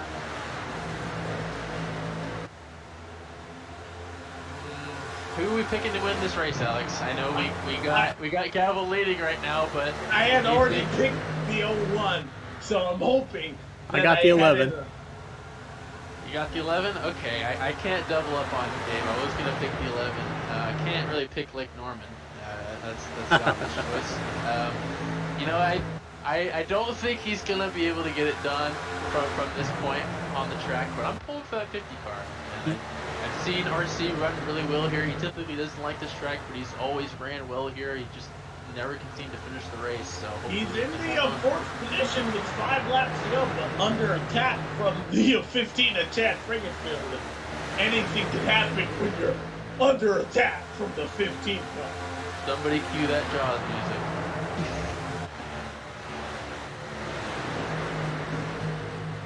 You know, that guy does on my paycheck, so I don't want to say too many bad things about Chad, but his driving has been aggressive here tonight. And I compete against that guy 3 out of the 5 days of the week, so I can say whatever I want. No, Chad and I, you know, from a competitor perspective, we have a lot of respect for each other. We run into each other every once in a while, but he's just a hard racer, and not a lot of people typically like that. They'd rather not be raced going into the corner, but Chad's going to be the guy that's going to race you for every spot, whether it's first or it's last. You know, he's a racer, and I respect that. So, from a competitor's standpoint, he's hard to deal with, but as a racer, you got to do what you got to do. Oh, we got a lap car in the wall right in front of the leaders here. Yes. Oh, Fody's going to get underneath him. Fody's going to try and get underneath Matthew Weeks, and they bounce off one another in the corner. Oh, Matthew Weeks into the outside wall with 2 to go. That's going to bring out a caution. My goodness, that all began with the 92, I believe, was that Ethan Stanley? And the leader had not received the white flag, so we are going to go into overtime here. Well, wow. Alex, what do we say? This changes everything. This is all that entry is, this is what you get when you have 2 laps to go and 2 drivers that are going for it. Yeah, I mean, that looked right there. I mean, Zeus trying to protect, Matthew Weeks trying to protect the outside, which, you know, you want to do. You want to limit the guy's corner entry, but it kind of limited him a little too much. Fody slides up into him. I mean, that's racing, and looks like the 11 got a little frustrated, which I understand. You know, he pushes you up the track, and looks like just a little too much frustration, and just, you know, racing for a spot. I mean, you just really, really tough to say. You know, I don't want to say too much, but the patience runs out here, especially lap 198 to 200. Yeah, it looks like the 11, the door jab from the 11 looks a little bit on the aggression and just trying to, yeah. I mean, that's just over aggressive, but. You know, you're gonna fight for that spot. Fody wanted that spot just as much as Weeks did, and they met there, and that's just the product of hard racing. Does that happen if the 92 car doesn't get into the wall, though? You know, I don't think that really plays into much factor. I think, as we saw, I think Fody got the run on the inside coming off of 4. And he established he was there, and Weeks obviously saw the lap car in the wall, so he's going to come down, and Fody saw it too. I know he for sure saw the lap car up against the wall, so they moved down the track accordingly. I think Weeks probably could have gave him a little bit more room on entry. I think you avoid that, but that's just the product of hard racing. I think Fody established he was there, and he wasn't going to lift. Tyler Fody is going to drive away in second place here, but obviously some damage here. Matthew Weeks, obviously the big loser in this exchange as you ride on board. Pit road was open that time by. None of the leaders came in. Hard contact hit onto the wall. That 11 car, I think, is going to be done for the night, sadly. Man, that really sucks. You hate to see that. You make it all the way to the end of the race, and you're hard racing for second place. For second place, yeah. I mean, I understand hard racing for the top 3 spots, but I mean, we gotta think bigger picture. We're running out of races. We're getting towards the end of the regular season, and these points matter. You know, if you're Weeks, do you defend that hard, considering the point situation? I haven't looked at the points, so I don't know exactly where he's at. But I mean, me personally, I don't think I would have raced Fody that tight. I definitely would have raced him into the corner, but not that tight. I think he'd give him a little bit more room, and we continue racing to the white flag, and we're sitting second and third, and we're doing interviews right now. But that's just the way it goes. You're taking a look at the championship standings. These were the points before tonight's race. Yeah, regardless, I think Chad's looking to take the points lead after this race. That is, if he wins his Appeal. and actually, Chad is behind Tyler currently with how they're running. Oh, right. I thought Fody got involved in that, but no, it'll be tough. I think Fody's got some damage now on the right side for sure. Yeah. I don't know how that's going to hinder his car. It looks like a little bit of right front damage, so he might be a little tighter through the center of the corner. You know, if you're Gavel, you're looking good still, but if you're RC, you're looking to take advantage of this. Starting second car on the bottom, if you can get a good restart, you might be able to get Fody through 1 and 2. And if you can do that, you have 2 laps to pass Gavel. So this could be an interesting finish here. And the guy that you picked there, Tooker, is running along. He'll be right behind Gavel in that 50 to the camera. You know what I like seeing? These guys testing the wheel spin on the restarts there.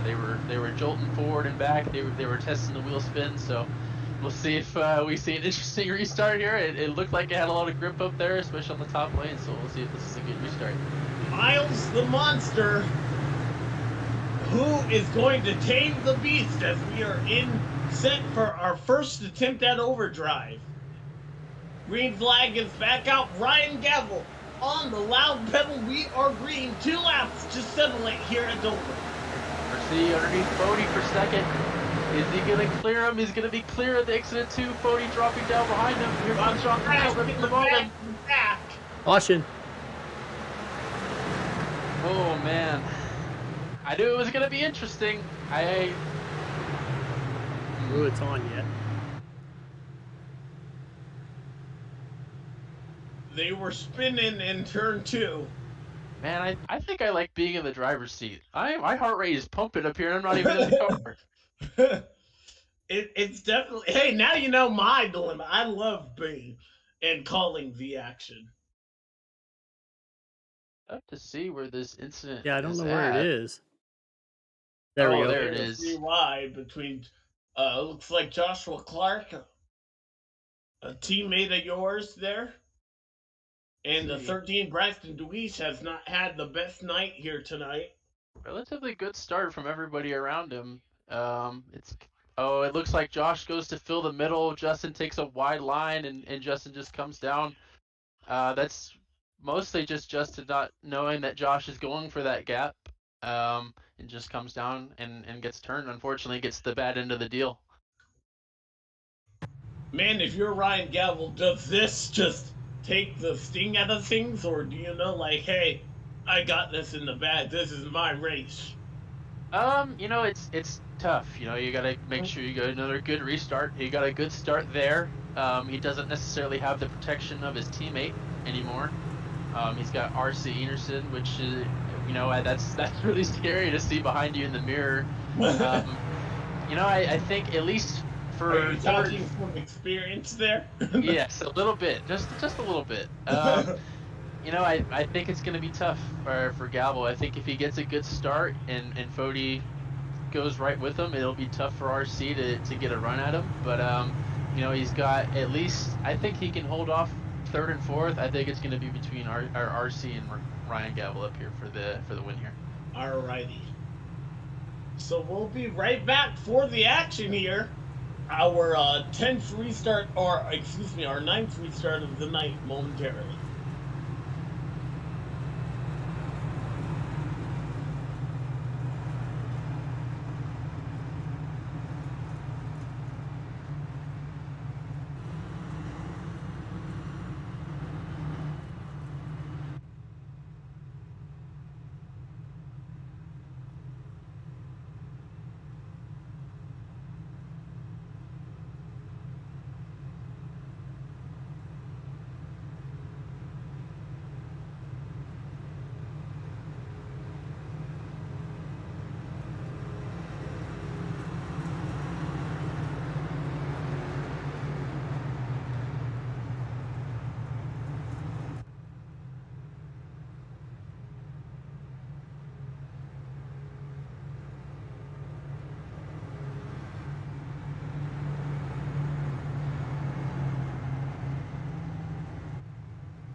All right, getting set for our what we hope to be the final restart of the night here. Joined in the booth with David Tooker, Pro Edge Racing driver of that number 19. Ryan Gavel for Lake Norman and RC Anderson for Pro Edge Racing have the field at bay. Will we see as Gavel tries to get the jump, and he will do so in turn 1. RC filed back into second. That's looking pretty good for you. Looking to the inside. Contact. Crash on the back stretch. Will they make it to the white? It's going to be a caution. It's going to the yellow flag is out. Oh, so that man. is our second attempt. So if they can't make it the third time, that'll do it here. But we saw this out of the corner. Come on, guys. We can do better than that. Justin Moore and Hunter Smith getting together there, and then it looked like that they may have been able to save it, but they flicks Michael Hossack, and around goes the 24 car. It looks like they just filed in 3 wide going into turn 3, and by the time they got to the exit 2, I mean, you could see it right there on the replay. The track kind of narrows out on the exit, so you're running out of room, and it looks like they pushed up and went into the wall. And then it looks like the 24 Michael Hossack tried to go by on the bottom, and unfortunately got clipped by Dewar, and I think that's actually what brought out the caution, and then just everybody else kind of just piled in with nowhere else to go. Ryan Gavel, the leader, he was trying to get there, trying to get to the white flag. Alexander Gray involved. I saw Harrison Talon slide into there. Really unfortunate for Michael Hossack. You see them wrecking up there up against the wall. You try to position yourself to go low, miss the wreck, and they just slowly start coming down. Yeah. That's just really unfortunate. Bad place. Timing. Bad place, bad timing right there for the 24. You really hate to see that. Alex Gray, nowhere to go. Harrison sliding in there. Man. Product of Dover Raceway. I don't really know how to explain it. This track gets you, like I said, it narrows out on the exit. You can kind of see it on the cam here. The track kind of narrows out a little bit on the exit, and the wall kind of just stares you down. So this track's intimidating for sure. Dave, at the end of lap 100, we only had 2 cautions. Here, at the lap of 200, we're working caution number 10. We've added 8 cautions there. We've more than quadrupled the number of yellow flags we had at the beginning half of this race. Man, I know we don't really do this, but what are you guys thinking for paint team of the race? What are you guys' thoughts? Oh, you picking? That's a good one here. Why not? I like that. I'm a bit partial. Yeah, Dave, we know your answer. You don't have to ask that Dave question. doesn't count. That's beautiful. Oh, really? I was going to go with the 5 and the 88. You know, I agree with you on that one. I'd have to say that 5 car. It's funny because I was in the booth with Cutlip when he was making this car. He paints this car, his own car, and all the Pro Edge cars. JD Designs, if you don't know him, follow him on Twitter. Great guy to work with if you need a paint scheme for your iRacing endeavors. But no, Jonathan, I was in the booth with him when he was working on this car, and he runs that other Valvoline scheme with the red and the blue pinch striping. But I made him change the colors just to see what it looked like, and it came out like this, and it was just absolutely, when I saw it, I mean, just absolutely beautiful. Love this car, and he also does the 37 as well. That's another beautiful looking car, as well as the 50. But no, I would have to say that that 5 car definitely painted the race for me. 13's another good one too. Braxton looks pretty good, that 13 car. I like how we still have a mixture of cars with numbers on the door versus cars more forward. Right, that is good to see. I personally like the door number. Me too. Not a big fan of the number moving forward, but I mean, times are changing. What do I know? I'm getting old. Yeah, the ripe old age. How old are you? Took her down 22? Just turned 21. Or 21? Two months ago.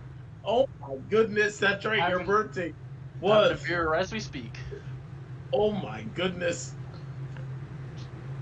I've known you for so long, it seems like. I can't believe that. Met you when I was in 5th grade, buddy. Unbelievable. That really put into perspective how old I am now. All right, so this is it. This is the third and final attempt at a green-white checker. Not. I think if you're RC, you know, you got a really good start on that last restart. You know, you got to try your hardest to get another one of those, but, you know, Gavel's going to be switching up that timing and giving the bogey the call in Discord, so this will be kind of tough to see what RC can do here. See what comes out. Ryan Gavel has had the fastest car all night. Can he hang on for 2 more miles? Green flag, back out. Contact in the back. Already wrecking in the back of the path. Caution is out. And Ryan Gavel has won the Nedd Decor Depot 200 here at Dover. We're under caution here, so that means that the race is over. It's official. In that 01 car, he's not going to stop.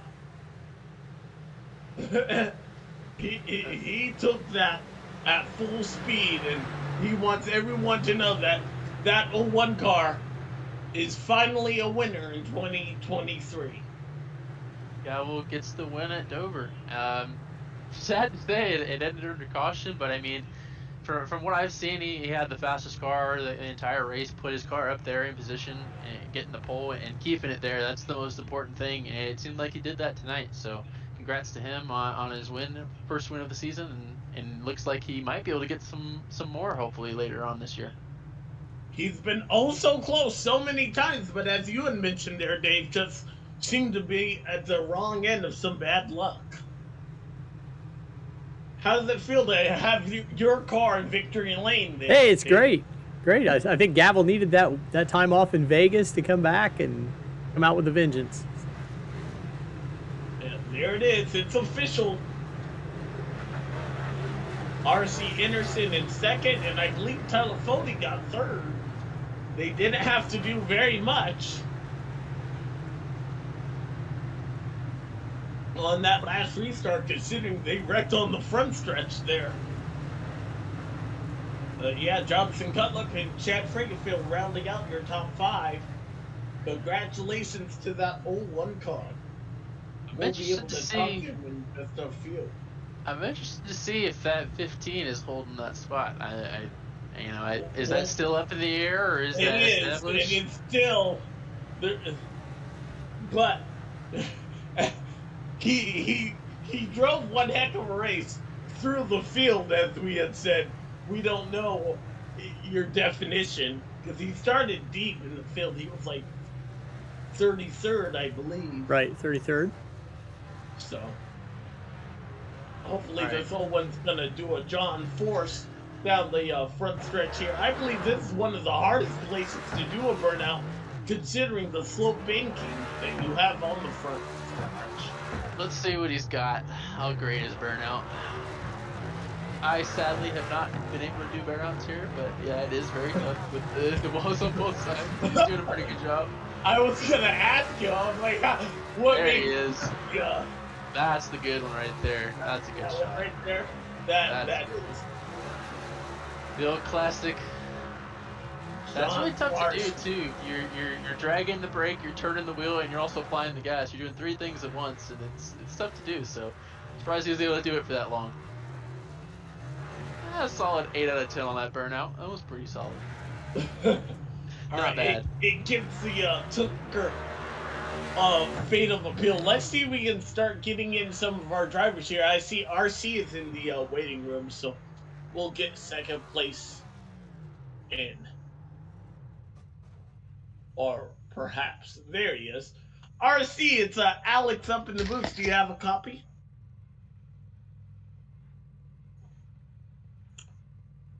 RC going once, twice. Sold. Don't joke. Richard, you hear? Earth yes. to Richard. Sorry. I walked away from the computer.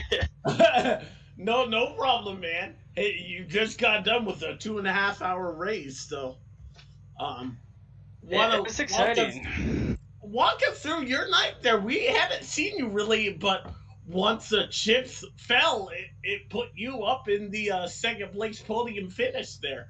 Walk us through your night getting there. Yeah, well, I think my biggest problem was I didn't even show up for practice. That was I got back just in time, booted up my computer with like 10 minutes. I figured I'd be able to get some laps. I realized I had an update. That took a while. So by the time I got in, we were already like 30 seconds into qualifying. So I just had to figure it out. I did my 2 qualifying laps, and since I know it's 10-minute long qualifying, I just kept doing laps, kept trying to figure the car out. And I think I started like 24th, something like that. And I already knew from all my teammates, saving tire was going to be massive. So you're pretty much driving around at 70, 80%, just trying not to slide the car, trying not to get too much understeer, just saving tire overall. And by the time we hit lap 20, 25, 30, it's when you just start driving by some people that had burned off their stuff early. And it was just dodging wrecks, saving tires, and ended up being a little lucky on just avoiding some things and put me up in the top 5, top 10, and just kind of sat there through all the pit stops. And then Fody and Weeks get into it, and that puts me into second. So it was kind of all over tonight, but it's mainly steadily moving forward from 24th. Did you, speaking of the wrecks that you were able to avoid, how close were you to those wrecks happening, and how were you able to maneuver away from them? Yeah, I mean, it's tough because when you check out of these corners, even like the straightaway is banked, so it's really hard to hold your line. Just in general, it's hard to hold your line. So I'm not surprised we had so many wrecks tonight at all, but it's a shame we had to finish under yellow. I think that would have been fun to actually have a green-white checker. But I'm happy with second, but I was able to. I think I just got lucky avoiding some of those. I just held my lane and just happened to not get hit a couple of the wrecks at the beginning. But long runs, if we would have been able to get a long run to the end, I think I would have been in a lot better shape than second. I think we had a shot for the win. I think a lot of the Pro Edge guys were really good on tires on the long run, so I think we would have been really good. Is that short run speed that a bunch of people had that showed up there right at the end, just because of their short run speed, where a lot of the long run guys had to fall back. So I think I just got a little lucky.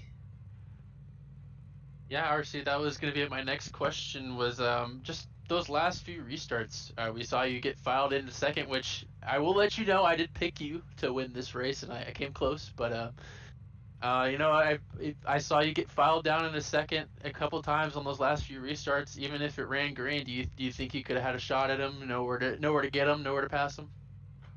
I think if I was gonna get by him, I'd had to do a bump and run or something along those lines. I would have had to move him out of the way. He was really strong on the first 25 laps of tires. Like he's one of those guys, Gavel. He's one of those guys that's just you can't beat him on the short run speed. The first 25 laps. There's a few of those guys in here where it's like just when you're behind them in the first 20 laps, if they're pushing at 100%, trying to get all the time, it's almost impossible to get by. So it's just kind of biding my own time. I think me and Weeks were doing the same thing pretty much when we were sitting second and third behind him. Is you try for it the first couple laps, and there's just not really much happening there because he's just so quick on the short run that we just kind of end up sitting back and just waiting for the tires to burn off. Because I just feel like if he had figured out a way to save his tires, I think he would just be winning a lot. But he's just the short run speed is so unbelievable. So I would have had to probably move him out of the way. And then I had Fody, which is one of his teammates. They were lined up together, so I was trying to get the jump on the restart without getting a black flag and trying to file in line. I don't think I would have gotten second had that restart gone green for green-white checker because Fody still had a nose under me there. Do I think I might have turned down and just wrecked, hoping that I would get second? Maybe.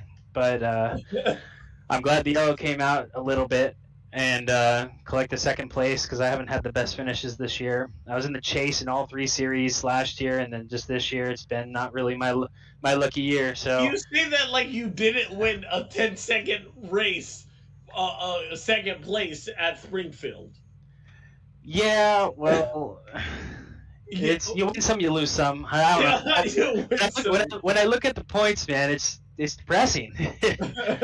Because I'm used to looking at my Twitter and seeing a notification that I got tagged in points, and when I don't get tagged for a while, it's a little depressing. I got to pump up them numbers. So I got to make sure I show up and finish well, avoid wrecks, not go for it all in one lap.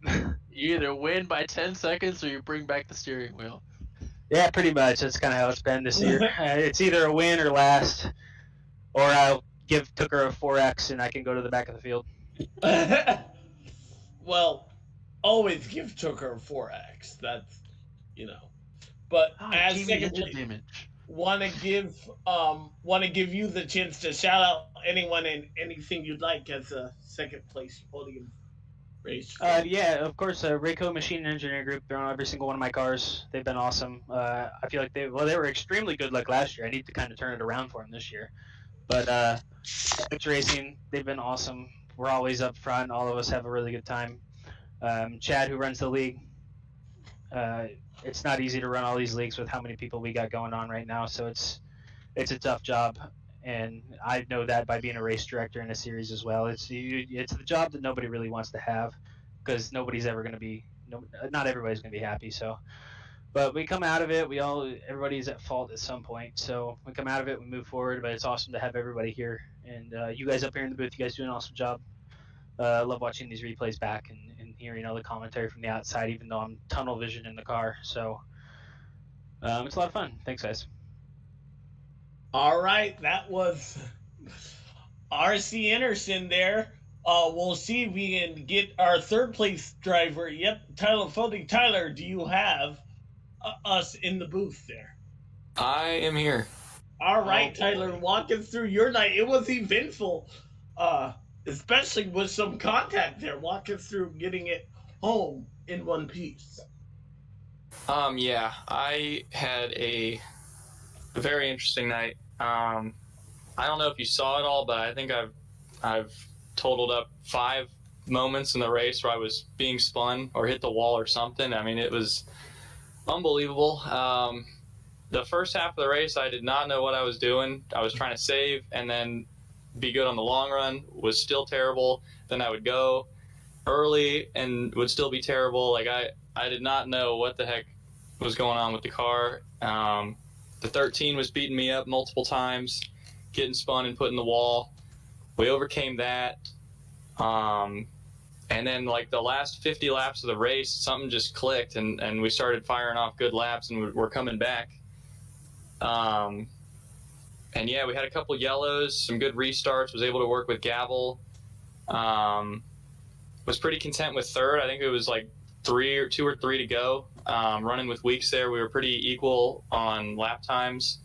Then there was a lap car or something, bottled him up, and I made a move, and he ran me to the apron and then got mad, I guess. Tried to wreck me, wrecked himself. We stayed in it, and somehow, I guess, came out with third. I really wish we could have raced it out, and maybe I would have got second over RC, but just all the yellows in the end there. But overall, I mean, after the night I had, I'll take third. I was gonna ask what was that conversation like between you and the 11 that brought out that untimely caution, and was it because of that contact with the wall for the 92 that set that up?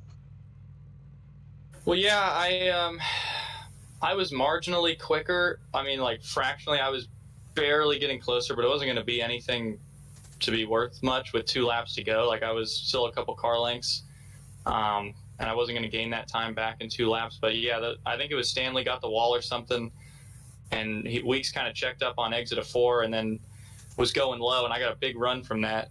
And yeah, I mean, Weeks was in the middle of the track, so I went down to the bottom lane, like the 3rd lane. And basically the second I made that move, he just started coming down, squeezing me, which is fine. But at some point you got to give it up. And I was all the way down, clipped the apron going into the corner. And we were still fine. I mean, that was hard racing, tight racing, door to door. Everything was fine from there. We were both driving out of the corner, and he just was upset, I guess, that I was passing him. And I mean, it's pretty obvious, deliberately tried to right rear me there and wrecked himself. And fortunately, we were okay. So yeah, I mean, it's unfortunate it comes to that, because I do have a lot of respect for Weeks, and I race hard with a lot of people, but never, try and deliberately take somebody out like that. But it's unfortunate. I won't hold anything against him, but just try and go forward and keep getting results like this. Yeah, Bodie, I didn't really get to see much of the race, but I did get to see much of the last 50 laps. I saw you guys running there. I felt like you and Weeks were going to make the charge on the long run. It just felt like Gavel was super quick on those short runs. Nobody really had anything for him, but do you think you don't see the wreck between you and Weeks? Do you think you can run down Gavel and maybe contend for that win? I think if we had more laps, yeah. I think there was like 2 or 3 to go at that point when Weeks and I were coming together, and Gavel still had like a 4 or 5/10 lead, which I don't think we would have had time if the lap car wasn't there to get back to him. Maybe 10 laps. Like I said, Weeks and I were so similar on pace. We were basically running the same laps. I was just barely getting closer each lap, but yeah, I think a little more laps we could have got to him, but just wasn't enough time. All right. Well, since you're here, congrats on your podium. I'm going to give you the floor to do whatever shout-outs you'd like to do. Well, yeah, shout out Gavel. He's been on and off with the league, and the last couple seasons he's been making an effort at running more full-time, and tonight was his 3rd win. Up until this point, he had never won on an oval, so that was cool to see him get the pole and control most of it. I mean, he lost it a little bit, fought back for the lead and got it, and, well-deserved oval win for him, so super happy with that. The rest of the Lake Norman guys, Josh Robin quietly snuck into 9th, which is super awesome. Massey was there all night, just made a pit call there at the end, kind of set him back. Chris was also having an awesome night, and then Chad dumped him, so that's unfortunate, but it's just good to see that all the speed was there, even with Kwame, and he got fenced, but as long as everyone's got the speed, that's the one thing you can take away. So huge shout out to all of them, and shout out to Blue Egg Marketing, Pit Pass, Hux, KMP Graphics for painting the cars, and shout out for you guys for being up in the booth here. Alrighty, guys, you hear it from here himself, Tyler Fody, your 3rd place finisher. Sounds like it was a tough night in the race car, but he did a good job wheeling it home 3rd. So congrats to him and his entire team. Congratulations, dear. Hope to talk to you more in the future. Yeah, appreciate it. All right, we've waited long and hard, and it has been a tough day, but finally, Ryan Gavel, we're talking to you as a winner of the race here, walking through getting this car to victory lane here. You started out the fastest, but at times you weren't. Yeah, no, that was definitely tough. It was not a walk in the park. I might have led the most laps, and might have looked easy if you look at the record books. But no, I was lucky enough to lead the beginning portion of that race, but I knew any long run, basically after 40 laps, I was shot. And I think it was Ethan and Weeks, and I think I fell back to like 3rd or 4th on the longest run we had around halfway, but a couple bad pit stops for those guys. I was able to get back up a spot or 2, and then I had a little bit of a battle with Weeks there, I don't know, a little past halfway, and I was able to get the lead back and never look back. So, was it frustrating, those last caution flags? Yeah, yeah, it definitely was a little bit worrying, but I knew when you restart on pole, you have such a big advantage. I had it won before that last incident between Fody and Weeks, and I was like, oh man, now I got to do these restarts, and I kind of felt confident because you are at such a big advantage, but at the same time, yeah, I wish it would have just ended at the scheduled distance, but we got it done. I had picked you. We always do the commentators always pick with 25 laps to go. I picked you. Dave, though. I didn't pick you, Gavel, because I didn't want to jinx you. Well, I appreciate that. So I took Weeks and took Weeks out for you. How's that? Oh, perfect. Well, thank you. That's true. Now that I think of that. The strategic. We have Tooker in the booth here, and we'll give a chance for Tooker, our guest commentator, to ask a question. Well, Alex, I was going to ask you about the restarts, but you stole my question. Oh, I'm sorry. No, it's okay. It's okay. It happens. But no, Gavel, you had the fastest car. I mean, We know you have incredible short run pace, and even on a long run pace, you're still very solid. You know, considering what happened for second and third, had that run out, I want to know, do you think, considering the competitors and the long run pace of the two behind you, what are your options for holding off those guys if it runs green? Slim. I know in this scenario I think there were only 2 laps to go when that happened, so I think I had it regardless, but if there was 20 more laps, something bad probably would have happened. I mean, I got lucky that restart before that last incident, me and Weeks had a pretty tough battle, and he had been pushing hard. He wasn't saving like Ethan was. On restarts at the start of the race, Ethan would kind of fall back and save and get me in the long run. Weeks would kind of push me the whole run, so it would kind of make it tougher, but it would also help me at the same time because he would wind up kind of burnt up, and then it was RC or Beryl that would have to get by him, so that kind of helped me out that he wasn't, I don't think, at least saving as much as I thought he was, but I was feeling decent on this long run here. Same with Richmond. I was decent on the long runs for whatever reason because I'm usually awful. But I was better tonight than usual, but still not great because that's the one thing I really got to work on because there were a lot of guys out there that were definitely faster than me that didn't get a shot, just the way the strategy worked out. But definitely glad tonight that I was good at qualifying and short runs because that's what it came down to were those 30, 40 lap runs at most. And yeah, glad it came down to that because that's my favorite kind of race. Well, just wanted to say congratulations to you on your win, and I'll give you the floor to do whatever shout-outs you like. Yeah, absolutely. Got to thank Mr. Dave Huck coming on board, sponsoring, of course. I got to thank the team, like Norman.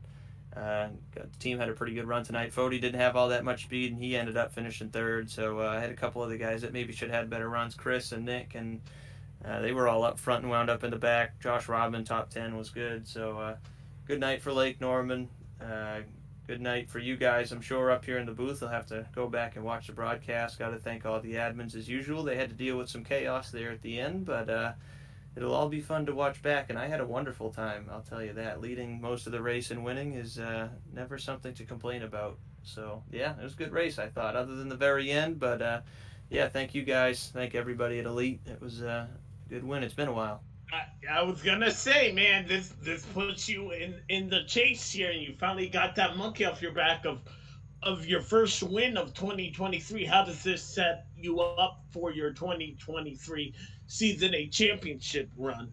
Yeah, I was definitely a little nervous because I knew I was missing 2. I missed last week at Martinsville, and I missed one other race earlier this season, Kansas, and I knew missing those 2 races. I don't think I'll miss any more, but I knew missing those 2 was going to make it a little tight on points. I actually came out of those misses in decent shape, 10th in points coming in tonight, but yeah, that win solidifies things. So I'm feeling good now, looking forward to the chase already, because I guess regular season I can just get as many playoff points as I can, but yeah, feeling pretty good.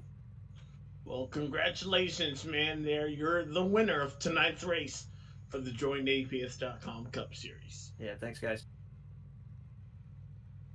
All right, guys. Well, that about does it, I believe.